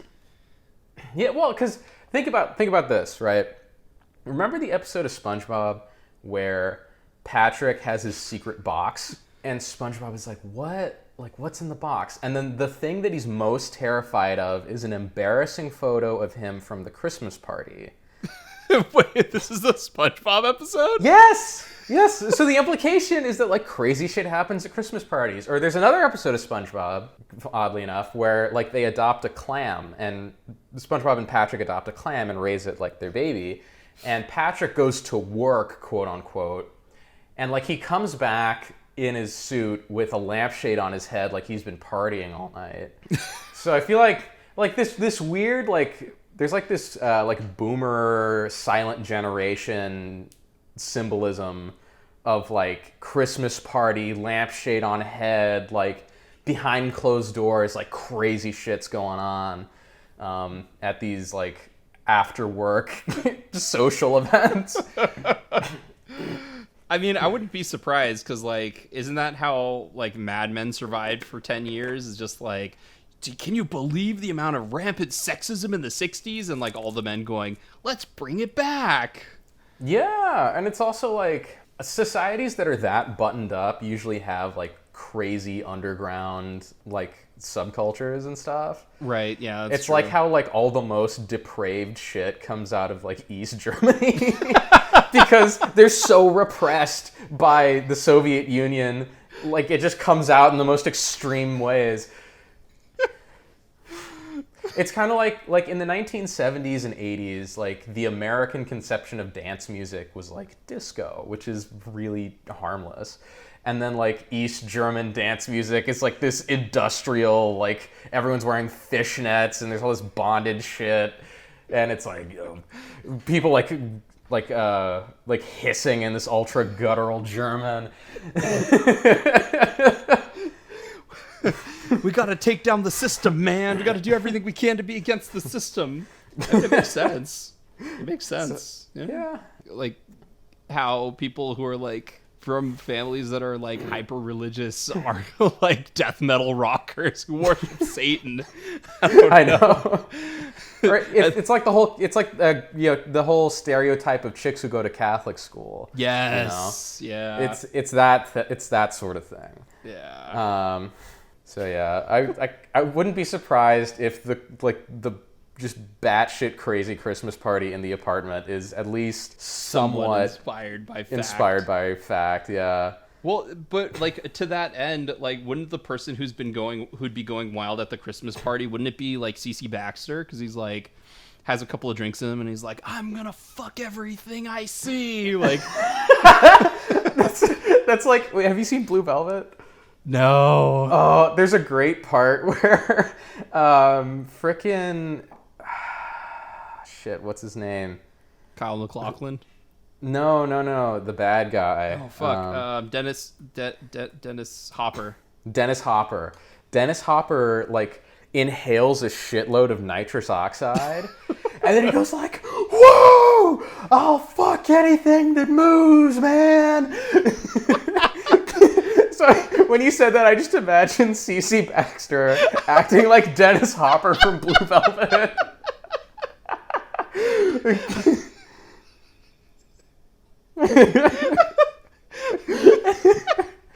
Jack Lemmon was like Jack Lemmon could have been Dennis Hopper from Blue Velvet. Oh my god, that would have been amazing. Anytime I think of like old Jack Lemmon, I just think of him in Hamlet from Kenneth Branagh's Hamlet, like reading cue cards because he couldn't memorize everything because he's so old. He's like, oh, but see there, Horatio, something bad comes asunder from afar. Hark that we were to be like, oh my god. Just imagine him being like, woo, I would fuck anything right now, Horatio. Oh my god. It's also weird because the only exposure I have to Jack Lemmon is through Billy Wilder movies. And Hamlet, of course. And Kenneth Branagh's Hamlet. And Kenneth Branagh's Hamlet. I forgot how stuffed with cameos that movie is. Oh yeah, man. Like aside from like Derek Jacobi, who's in everything, Kenneth Branagh, you got Kenneth Branagh and Robin Williams. The only thing you're missing is Kevin Kline. And then you have like all three of them who are all kind of similar in some regard. Yeah, but it's really... like, I mean, you got Rufus Sewell, you got who has Williams, one line in the whole movie. I know. You have Gerard Depardieu. You have Richard Attenborough. Yep. Judi Dench. Billy Crystal as the Gravedigger. Oh god, Billy Crystal's cameo. Ugh. So cringy. Ugh. You have Timothy Spall as Rosencrantz. Right, coming in on that like little train that looks like it was like out of Walt Disney's backyard. Fuck, I love that movie so much. It's like, sure, well this little train was already on the property. We'll just have it, just bring them in. Fucking Charlton Heston. Judi Dench, who has no lines in the movie. Yep. So anyway, yeah, Jack Lemmon. Yeah, the only thing that movie was missing was Fred MacMurray if he wasn't already dead. Wait, yeah. Hamlet or The Apartment? In Hamlet. Oh, like, get Fred MacMurray to play as like some role here or there. I don't know. I'm checking to see when, because it's funny because like in Double Indemnity, he's like the young stud, and then 15 years later, he's like the gray fox. Mm-hmm. But I'm actually surprised he made it as far as he did with a last name like MacMurray. Like no offense, but like no offense to the Irish, I guess. But like I don't know, it doesn't seem like it'd be the name that would catch you on a poster. You know what I mean? Like yeah, well, especially because like old school Hollywood would waspify like every person's name. Right. Yeah, we've gone over that with some of our favorites. Yeah. But that was yeah. I guess it was okay though because it was like already Irish sounding, so they're like, oh, it's fine. Yeah. Well, I mean, the thing is like, I don't know, MacMurray. Is it that like would it need to be changed if we were old timey Hollywood executives? Would we force him to change his name? I mean, if it were you and me, maybe. Because they're like, it's really hard to do those lowercase AC before another capital M. Mm-hmm. It's just the artists are not going to like that for the posters. But how about Fred Murray? You're Fred Murray now, kid. You can why thank can't me we later. just be Fred Murray? He's like, no, if it's Fred MacMurray, it'll stand out. Like some other, like Billy Wilder, I guess. I guess, yeah. I don't know. Your new name's Fred MacMurray, and now you're going to get a lobotomy. Fred...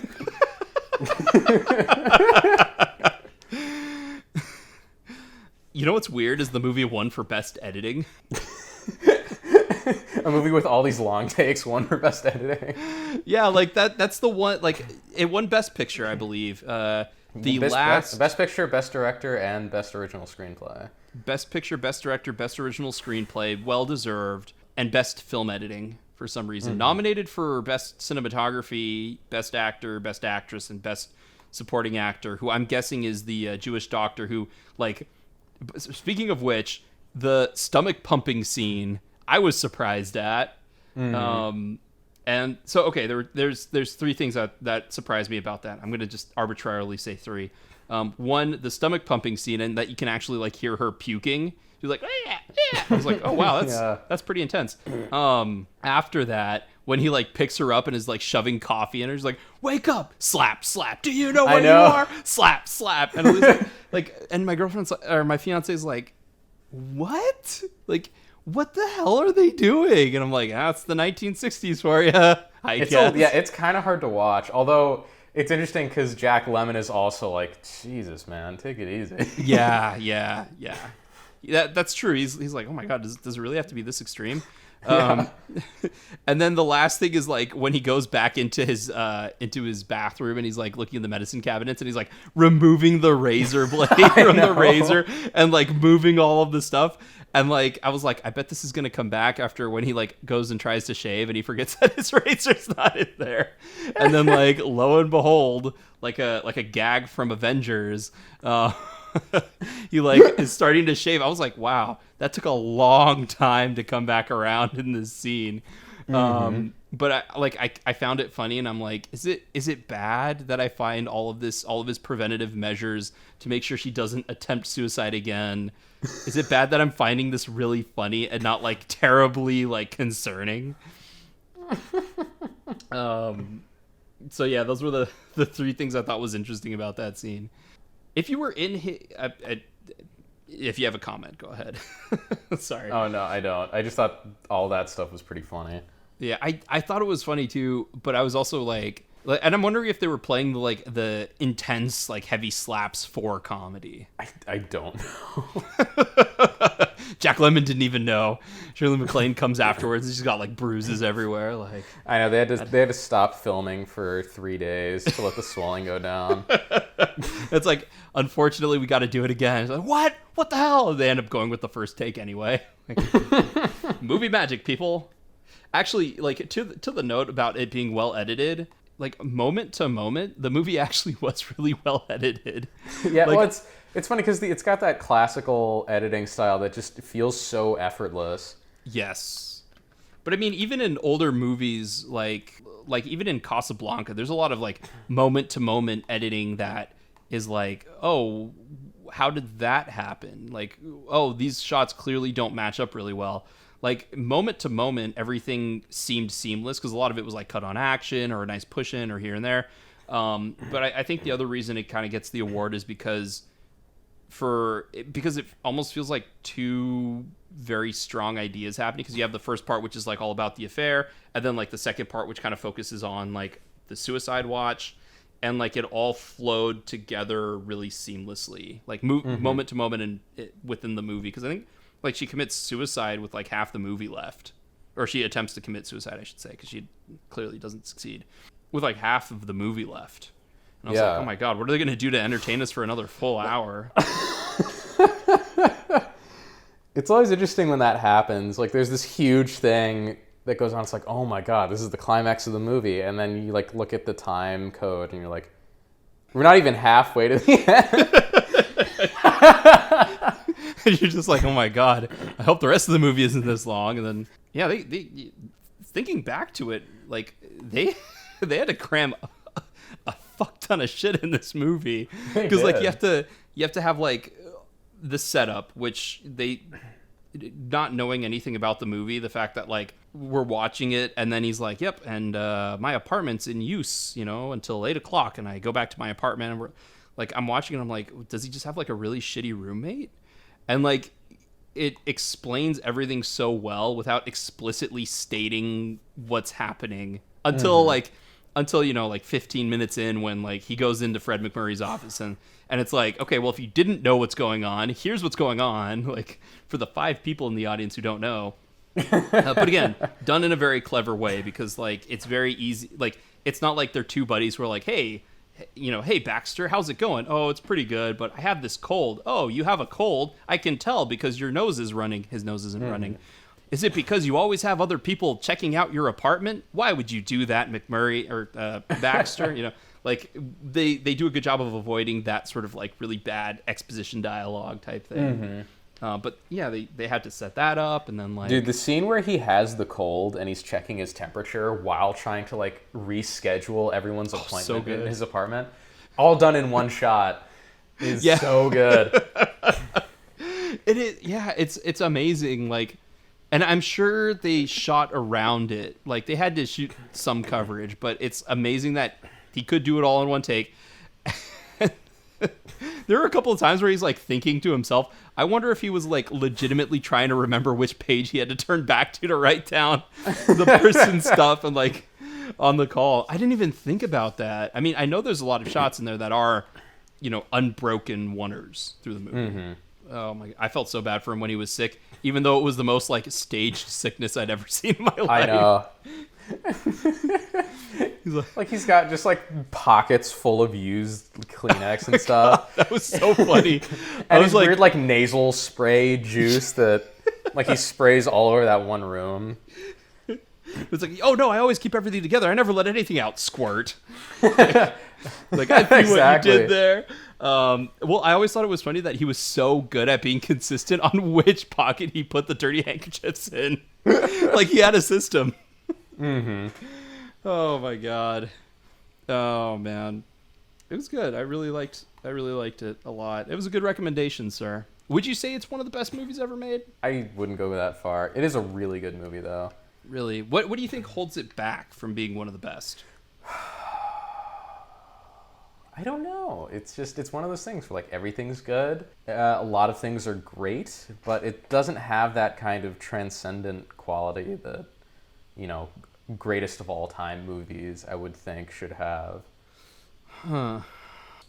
Like, what do you think is like a close equivalent to it, where it's like, where it's like it's a movie that is seen as really good? Because, yeah, well, in my mind, it's just it feels a little too effortless and contemporary. Like that's like the thing that's holding it, that would potentially be holding it back for me, is like it seems like this movie was it's too perfectly executed. Now, with that said, I can easily see this as being, one of those, like I could easily see it being on a top 10 list or on a top 20 list of like these are the greatest movies ever. But like, I guess you're right about the like extraneous thing, because like Citizen Kane had all of those, luxurious deep focus shots mixed with like insane amounts of optically printed, stuff with a story that was told in a unique way, and it was like non-linear and stuff like that. Yeah. And then I guess Vertigo's another contender for greatest movies ever made. And yeah, I mean, I think Vertigo, I have problems with that movie, but Citizen Kane, I think, is a good comparison for The Apartment, because they're both movies where there's nothing I don't like about them, and there's a lot of great stuff, but like they're not. Neither movie blew me away, Yeah. I'd be interested to re-watch The Apartment, because every time I watch Citizen Kane, there's a new avenue that's opened up to me, which is another reason why I think like it's great.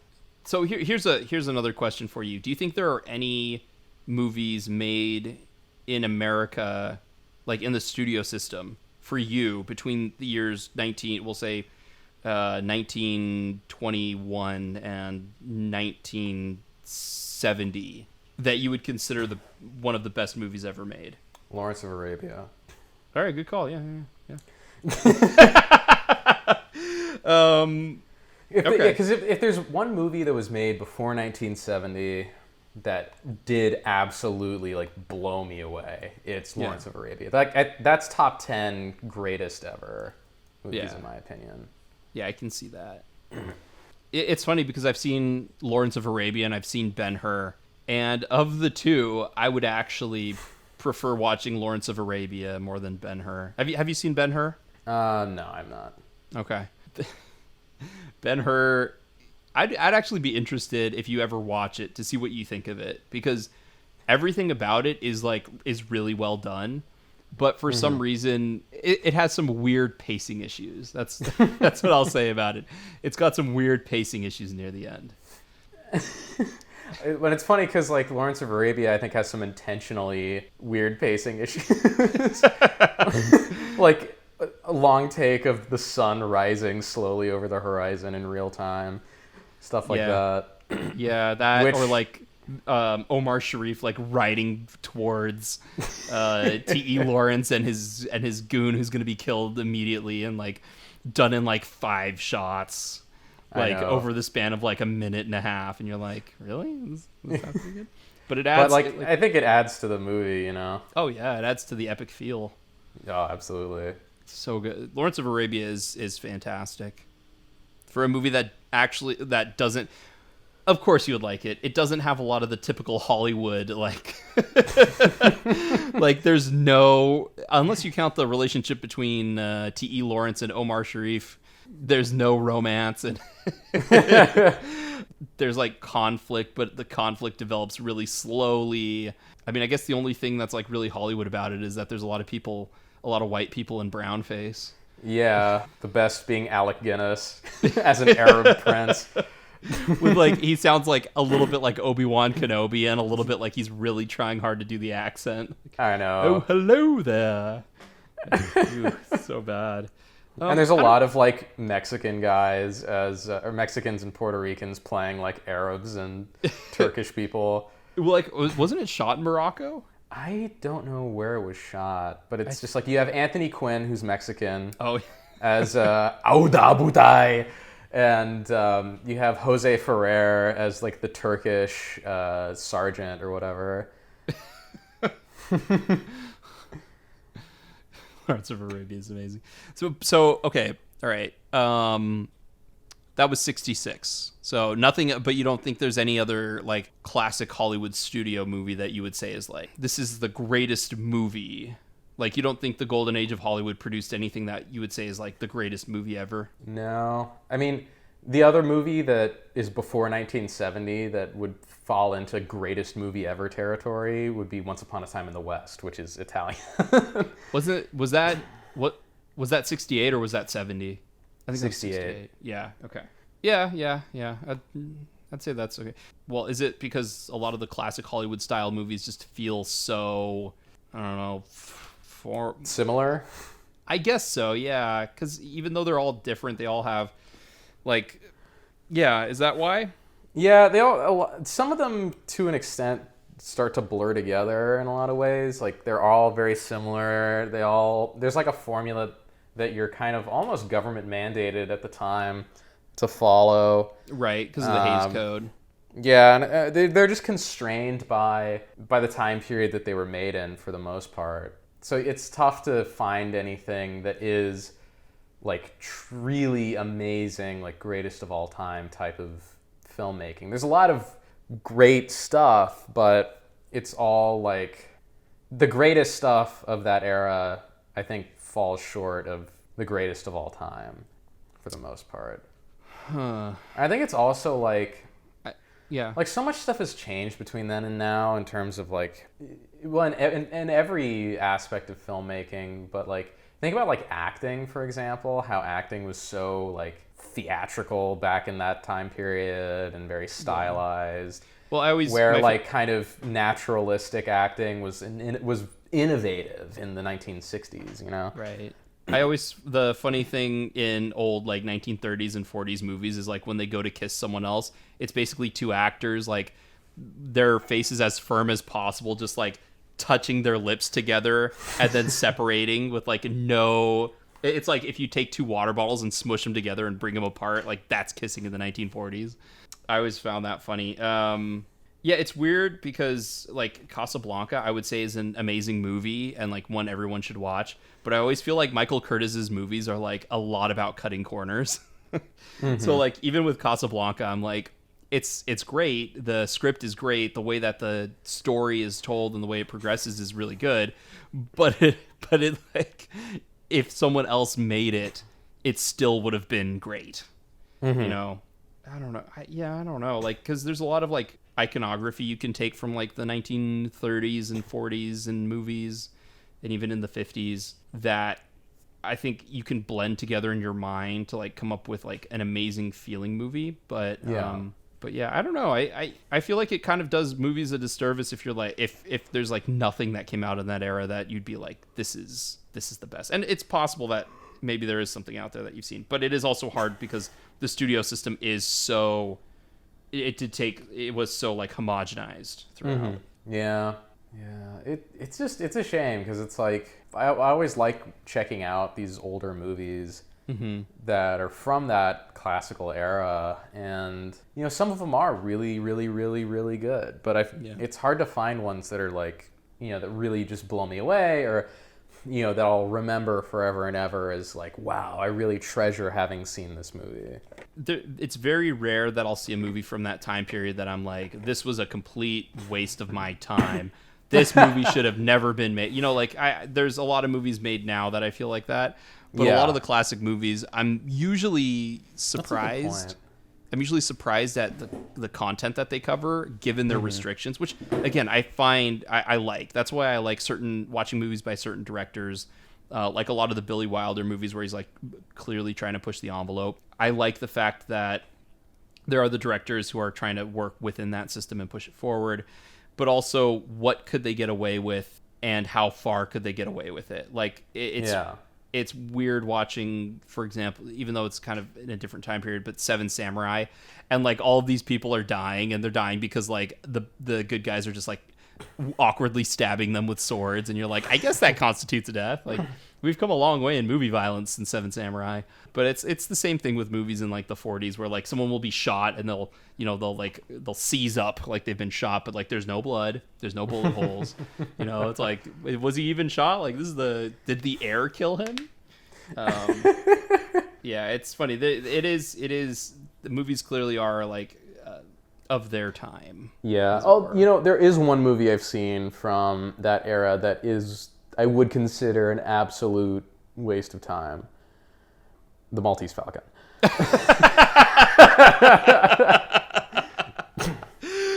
Oh, that's perfect. Oh my god. Oh wow. That's true. I was looking at my phone a lot during that movie for being such an iconic movie. Like, well, it's one of those things where it's like, I don't know, man. It's so boring. The whole, like, for a mystery movie, it sucks that they reveal the answer to the mystery like 10 minutes in. And then the rest of the movie is all of the main characters sitting in a room talking about, well, what do we do now? and then Humphrey Bogart occasionally slaps someone in that weird, awkward way that he does, where it looks like he's trying to dust some like breadcrumbs off their coat, but somehow dusts their coat so hard he knocks them out.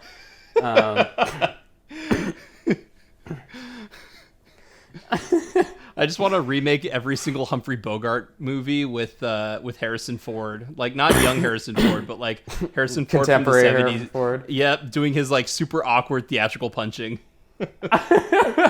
with his like slapstick reactions to everything. Yeah, and his like over the top wind up, like, dude, this is not a video game. You don't have to charge up your fist to hit this guy. That would be a good edit to go through like every Harrison Ford action scene and put like a meter on like how much he's charging up his punch. It'll be especially good in the Indiana Jones movies. Oh yeah, he winds up so much where he looks like he's trying to throw a javelin or something and then punches the guy. You're like, I think this fight could have been settled a lot earlier if you didn't have such a big backswing to it there, Harry. I know, it's so funny too, because it's like, especially like a lot of action movies where you have like people who know how to fight, you know, like they're not winding up at all. They're, you know, a proper punch, you just throw it straight from rest, you know, right? And then just Harrison Ford is like throwing a baseball with his hand.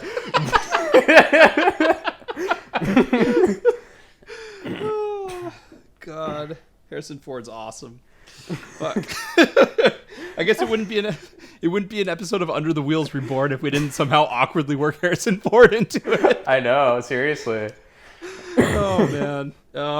Is Harrison Ford the new Tom Hardy in terms of being like Under the Wheels mascot? I mean, but I think it only works because like with Tom Hardy, we legitimately acknowledge that he's a good actor, a great actor, one of the best. Mm-hmm. Like you can put Tom Hardy in like any movie role and he'll be able to work in it. Except apparently This Means War. I guess maybe he should stay away from romantic comedies. Although I would love to see him in like a straight, like, You Got Mail 2020 version. He plays Tom Hanks's character. Of course, The equivalent of that was Legend, and we all saw how that worked out. Everybody died. But like with Harrison Ford, there's like a certain, like, I feel like we have a certain amount of respect, but like we also recognize that he's so charismatic that his flaws become endearing. Yes, like his mumbling and like his really hokey voiceovers. It's all like, it's great, and I love it, and I like half ridicule it, but really I enjoy it. So and he is legitimately good. Like, yeah, in most, like, he's in a remake of Sabrina. Speaking of Humphrey Bogart, and Harrison Ford replacing all Humphrey Bogart's roles. He replaced Humphrey Bogart's role in that movie, and I'm like, well, yeah, I wouldn't mind seeing it because I genuinely like Harrison Ford in movies. Mm-hmm. But anyway, I thought the perfect part to end was when you're like, oh, there's one movie in that I think is complete trash. And that was The Maltese Falcon, and I'm like, well, on that note, I know. I really do genuinely hate The Maltese Falcon. Have you seen The Big Sleep? Yeah, I mentioned that as the movie that got me to actually like Humphrey Bogart. Okay, that's right. I've seen half of it, and I really like it. Yeah, I like The Big Sleep as well. I think it's good. But I'm also, I think, who directed The Maltese Falcon? Because I don't... Is it Howard Hawks? No, he wouldn't have directed The Maltese Falcon, I don't think. He did The Big Sleep. It was John Huston. I get John Huston and Howard Hawks mixed up constantly. Oh, really? Yeah. I don't blame you. That's funny. I have to see Treasure of the Sierra Madre, but I will say that John Huston is not one of my favorite directors. No, like, he's not. I have seen Treasure of the Sierra Madre, and it's okay. It's okay. Yeah, I've seen The African Queen, and again, it's... Someone had said once that, like, if you're making a movie, like, if you're making a romantic movie, you should have some other plot element. It cannot live and die on romance alone. Well, the African Queen has another plot to the movie, but it's mainly about two characters falling in love, and they fall in love like halfway through the movie. So the other half of the movie, you're like, God, how much of this lovey-doveyness do I have to endure? I also, if you've never heard of it, The Man Who Would Be King, starring Sean I've heard of it, with Sean Connery and Michael Caine. Michael Caine, and there's who else? There was one other guy in it who is Christopher Plummer is in it. Like it's a weird like combination.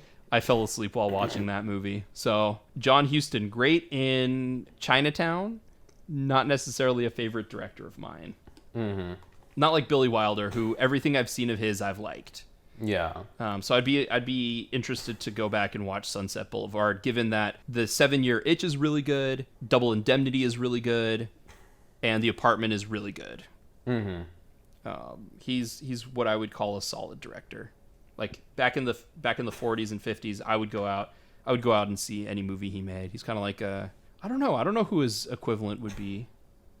It's like the Nancy Meyers of today. Well, okay, writer-director known for sharp wit, good dialogue, and strong visuals. Writer-director. Tarantino? P.T. Anderson, maybe? Probably closer to Paul Thomas Anderson.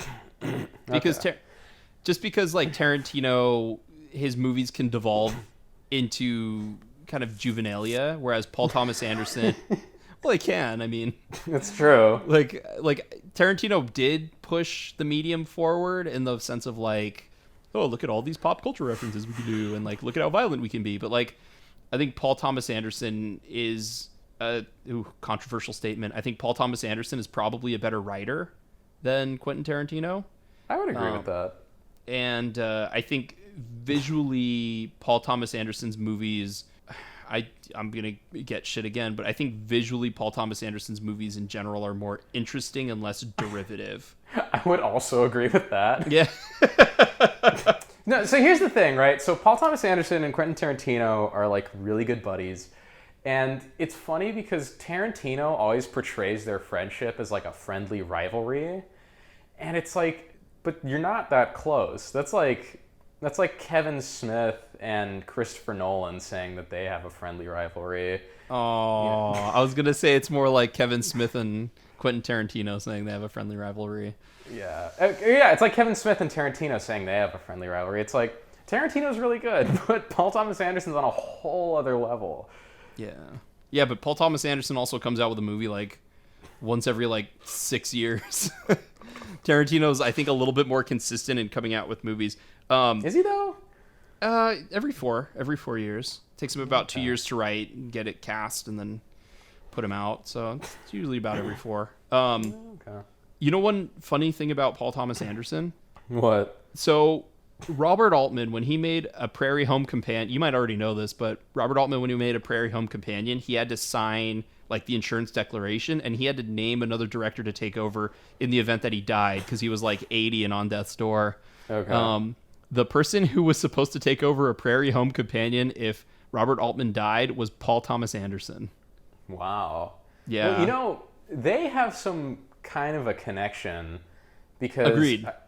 Like Robert Altman is famous for the like huge cast of characters, complex dialogue scenes with lots of people talking over each other, all recorded with multiple microphones simultaneously, using like a lot of like tracking shots and long takes and things like that. Yeah. But like boring tracking shots. Which is a staple of Paul Thomas Anderson, especially in his early days with like Hard Eight, Boogie Nights, even like Magnolia and Punch Drunk Love. Love. Magnolia as well, but even Punch Drunk Love to kind of a lesser extent. Yeah. So yeah, I mean, Altman has a big influence on him. I remember listening to an interview with Anderson and the Safdie brothers, and they talked a lot about Robert Altman and his sound recording techniques, and Anderson used that a lot for especially his early movies that were more like ensemble focused. The movies with Philip Seymour Hoffman.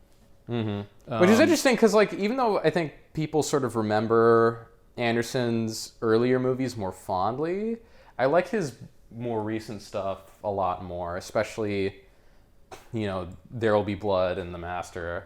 Right. Well, and I would say Punch Drunk Love is when he finally stopped being kind of Tarantino-y and became more of his own self. I would say There Will Be Blood is the movie where he turned the corner. But yeah, there's a very sudden style change from everything before There Will Be Blood to There Will Be Blood. Yeah, I mean that's clear. Like, because I don't find his other movies nearly as engaging. Like, I think Hard Eight's really interesting. I've never watched Boogie Nights. I don't remember anything about Magnolia.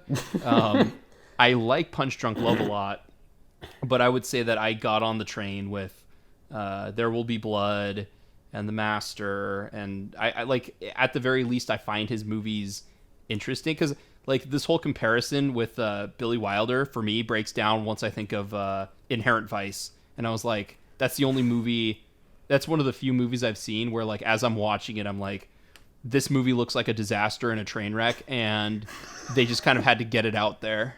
Like, the only other movie I've seen that reminds me of that is Public Enemies with Johnny Depp and directed by Michael Mann. I'm like watching Public Enemies and I'm like, the movie won't end, but it's a train wreck and it's just boring. And I've tried to watch it twice now too, and I can't get through it. I'm like, the hell's wrong with this movie? I've seen every one of Anderson's movies except for Inherent Vice. I'm being hard on it. I know people who have, I think they said that it's more cohesive than the novel, which is not saying much. It's not saying a whole lot. Every Thomas Pynchon novel is an exercise in frustration trying to read. I'm surprised they get published. He's considered like one of the greatest writers ever. You know how you know you're a great writer? Because people can't read your books. James Joyce. I know. That's the James Joyce philosophy of writing. That's why I'm surprised, like, people are getting, like, this book is so deep. It's got its layers have layers. Like, who is publishing these aside from academia? Like, who that's the thing. in the right It's like, mind would publish Ulysses? Like, Gravity's Rainbow seems to be, something that only academics can get a whole lot out of. Because, like, it's weirdly on the nose in a lot of places. And Benoit Blanc, yeah. But it's just, like, it's weirdly on the nose in a lot of places, but then a lot of, like, what is happening right now, moment to moment, is almost inscrutable. So it's really bizarre. But yeah, I mean, of all of Paul Thomas Anderson's movies, like, I really like Hard Eight, Boogie Nights, and Magnolia. I like all of them to some degree or another. I like Hard Eight. I like Hard Eight.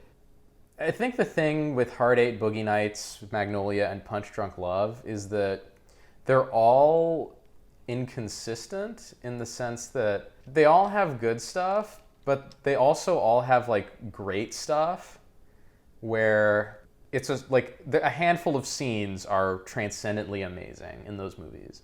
And then once he turns the corner with There Will Be Blood, like, that type of filmmaking and that type of ability to just electrify the screen is the whole movie.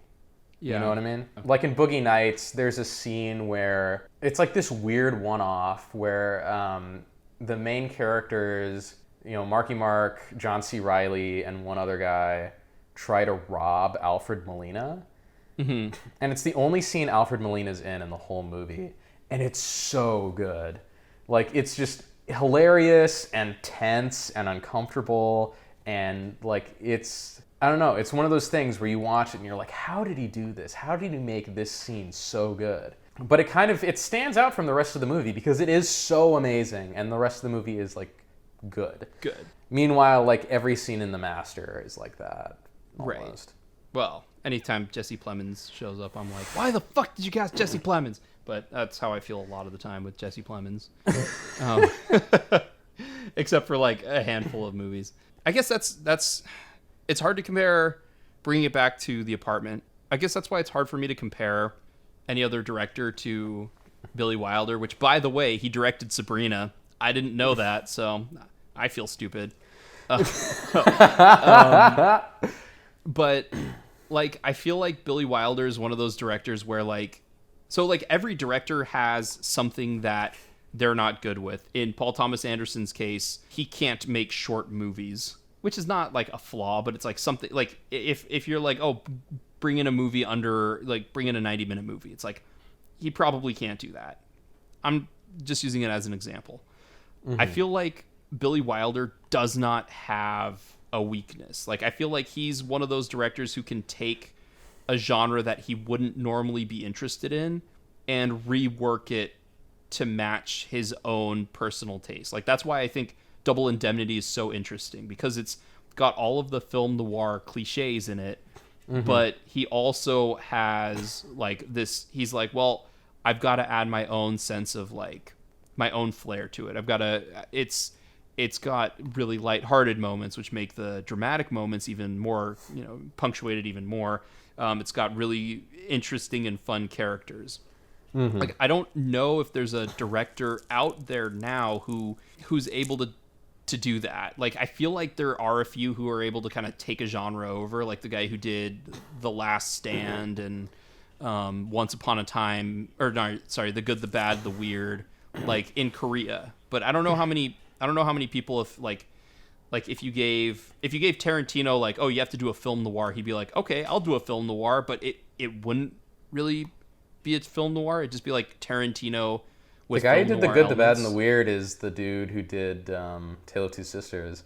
Yes, and that's why like he's like his like I Saw the Devil was like a torture porn movie, but like he just like completely hijacked it and changed it so that like instead of the bad guy doing all the torturing, it was the good guy doing the torturing, and like put a lot of meaning behind like why he's torturing it instead of just like torture for torture's sake.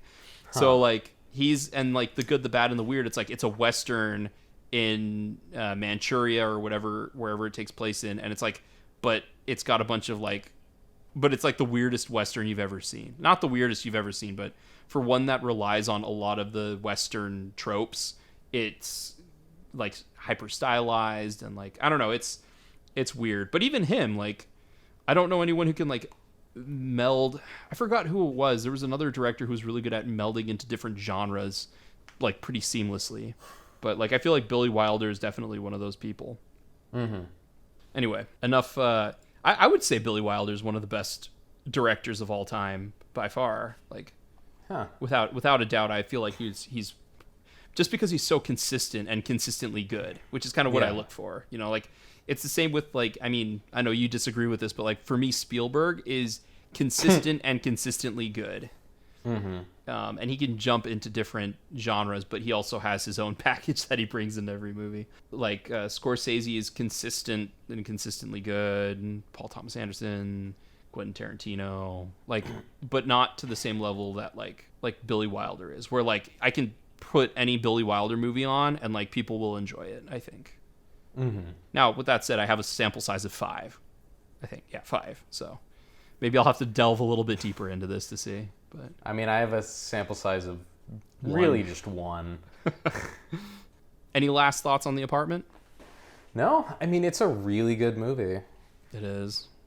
And it's one of those movies where you don't have to worry if it's like the main character goes through a lot of shit, or both main characters go through a lot of shit, but you don't have to worry if it's all gonna like work out in the end, because it's an old Hollywood movie and you know it's gonna have a happy ending and you can walk away feeling all right about it. Yeah. I mean, does it though? Like, he confesses that he loves her and she's just like, draw a fucking card. Well, no, because she's like, Yeah, it is. I know. I'm just being difficult, as they say. You know what? Before we go, one last question for you. Billy Wilder, better director than Alfred Hitchcock? Ooh. I like The Apartment better than most Hitchcock movies I've seen. I've seen a lot of Alfred Hitchcock. Because, okay, Alfred Hitchcock... Not to go on another tangent here, but I'm actually genuinely interested in this. Alfred Hitchcock is an interesting cat. Let me see. I'm trying to think. I'm trying to list all the movies of his that I've seen. Because the other thing is he made like a bajillion movies. Right.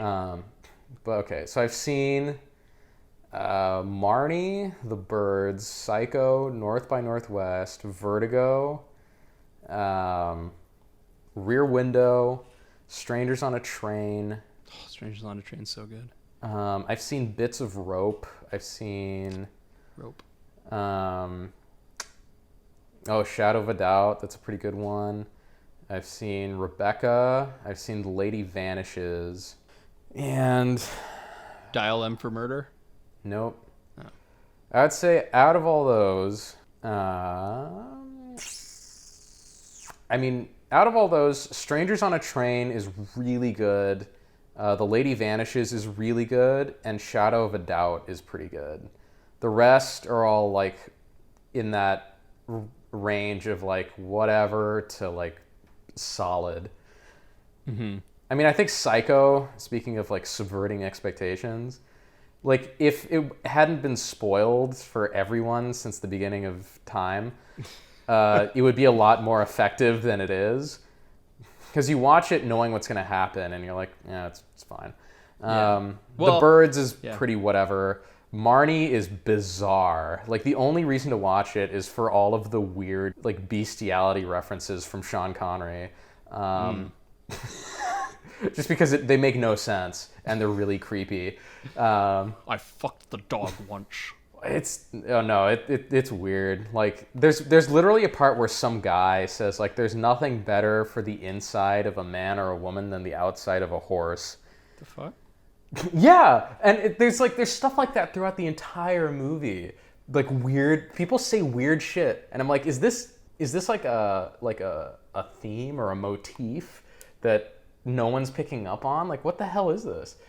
Dude, Tippi Hedren's been in a lot of weird animal-related movies, or like animal-referencing movies, like Birds. That's true. Marnie, and then that what one was the movie. lion one? Yeah, I'm like, what is going on, Tippi Hedren? Like, what is your deal? So North by Northwest is like pretty good. It's got some annoying stuff. Vertigo like is Cary pretty. Grant. I mean, the main thing with that, like, I always hate the ending of that movie, Yeah, where he's too. like pulling the lady onto the bed from the freaking Mount Rushmore or whatever. Darling, you almost fell. Like, I God know. damn it, Alfred Hitchcock and your shitty ass endings. Vertigo is like all right. I don't like Jimmy Stewart In that movie or in general? in general, but he's especially annoying in that movie. I tend to like him. We're talking about Vertigo with like another really bad ending. Yeah, another terrible ending. I feel like that's Alfred Hitchcock is the Stephen King of movie making. I've never seen one ending of his where I'm like, that was good. Like they've all been kind of like crappy. Strangers on a Train is a good ending. It does. It doesn't have one of those weird like. Well, I mean, it's also just a goofy like the climax of the movie is just goofy. Like, they're on a merry-go-round going like 700 miles an hour. I know. They're being like flung through the air on the merry-go-round from hell. Dude, that movie's so good. Yeah. Like with Rebecca has a really bad ending. Rebecca has Laurence Olivier in it too, which is like, what are you doing in a Hitchcock movie? What else? Shadow of a Doubt has like a pretty good ending, but it's one of those things where it's like everything in the movie is great until the ending, and then the ending's just kind of like, eh. Yeah, okay. I will say Rear Window has I will call it a goofy ending because like it's just a perfect. It actually does have like the perfect way to end the movie with like you've seen Rear Window, yeah, you already said that. Yeah. With like Jimmy Stewart falling and like everyone like coming to his help, and then the end of the movie is like him in two casts, and Grace Kelly just like reading the Outdoor magazine. Just kidding, no, she's not. It's like all right. Yeah, I think it's like that goofy ending is you don't see that much in movies anymore because it's almost too goofy. Yeah, well, except for Birds of Prey. Well, but also most movies like they stretch out their the denouement part of it, whereas like Hitchcock is just like action, okay, and we're done. Like that's how I feel, and a lot of older movies as well feel that way, where it's just like they don't let the ending breathe, which is it's kind of sad to see that kind of ending go, But like, hey, we'll always have 40 years of that kind of ending if I ever really miss it. I know. So 40 years. Well, we'll always have Paris. We'll always have the golden age of Hollywood. We'll Here's always looking have at 40 you, years kid. of. We'll always have 40 years of abrupt, poorly timed endings. Here's looking at you, movies. Just like Alfred Hitchcock with his slate, like, here's looking at you, movies. But yeah, like. I like how when Alfred Hitchcock later in life, he was like even more morbidly obese than he was earlier in life. And when he would give interviews and stuff, like whenever he would bob his head up and down, like his neck would like inflate like a frog. It's always such like a crazy visual. You like kind of looked like Winston Churchill.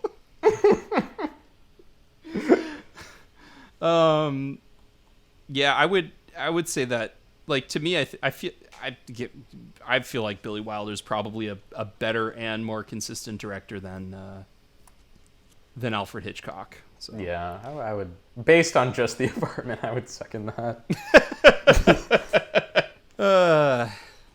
Well, I'm glad we put that debate to bed. Well, it's funny because you like on those Turner Classic Movie thing. Not to like belabor this point too much, but like on the Turner Classic Movie things and like the favorite, like who's your favorite director? I feel like very rarely you hear people say Billy Wilder. Like I feel like he's kind of forgotten in the circles, especially of like younger filmmakers. Like, I don't know how many would say like, oh yeah, the guy who made Some Like It Hot, I put him on my top 10 list. And it's like, well, just look at his body of work, and it's amazing that like he made so many. Like it's amazing he made so many films and he made so many good ones. Mm-hmm. Anything else to add on that, or is that a good ending point? I was trying to find like examples of filmmakers who said that Billy Wilder was a huge influence, and it says the guy Myers? who made the guy who made The Artist thanked Billy Wilder in his Academy Awards speech.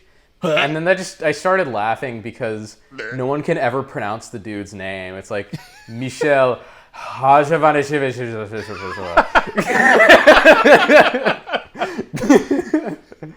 Can you imagine like John Travolta reading his name? It's like, and the winner for Best Director goes to Adele Dazeem for The Artist.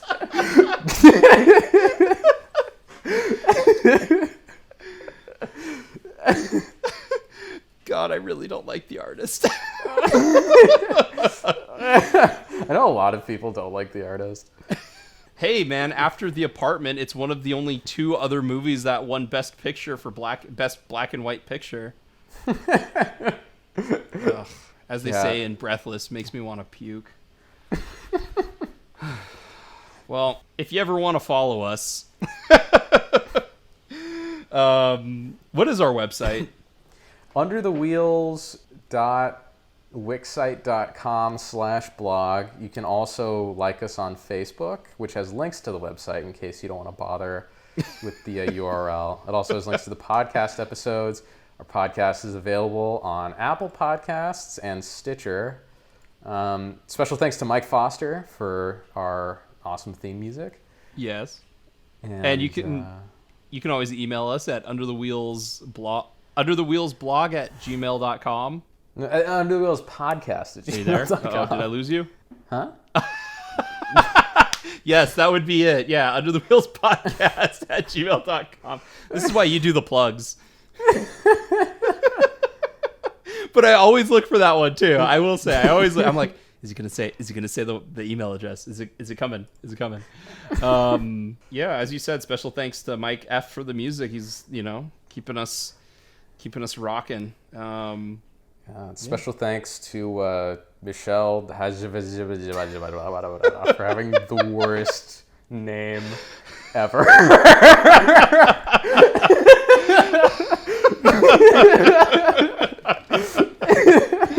Oh my god. I think on that note, my name is Matthew. I'm Gabe. And we've just been under the wheels with Michelle Hazanavicius.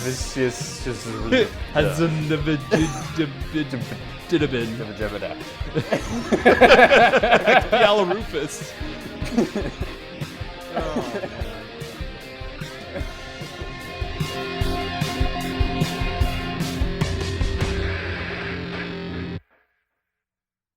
We should. I liked that. We should watch more classic movies. Yeah.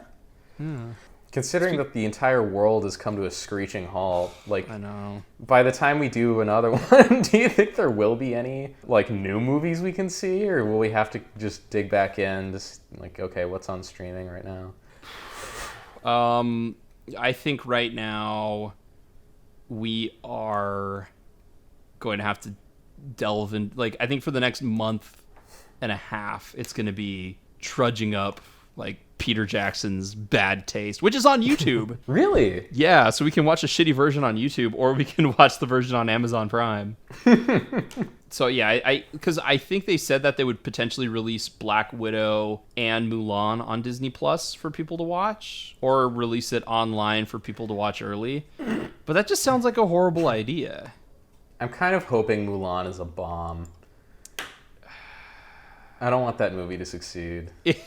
I know that the initial reaction was really good. Like, a lot of people were like, I'm not allowed to print my review. I think I told you about this, and like, I like to make fun of I'm not able to print my review, but this is like the female-led action movie we all deserved with war scene. And I was like, I guess, but there are a lot of people who are also praising other movies on Twitter that, like, after it comes out, turns out to just be like, it was fine. Yeah, so, well, it's a Disney movie. They pay all the reviewers to say good things.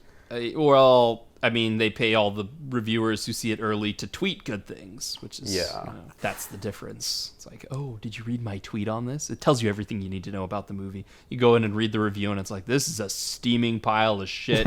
Why didn't they get people who could actually speak English? Like, why did they do an awkward dubbing of the main actress's voice so she didn't sound... Anyway. I don't think that happened, but, like... Finished.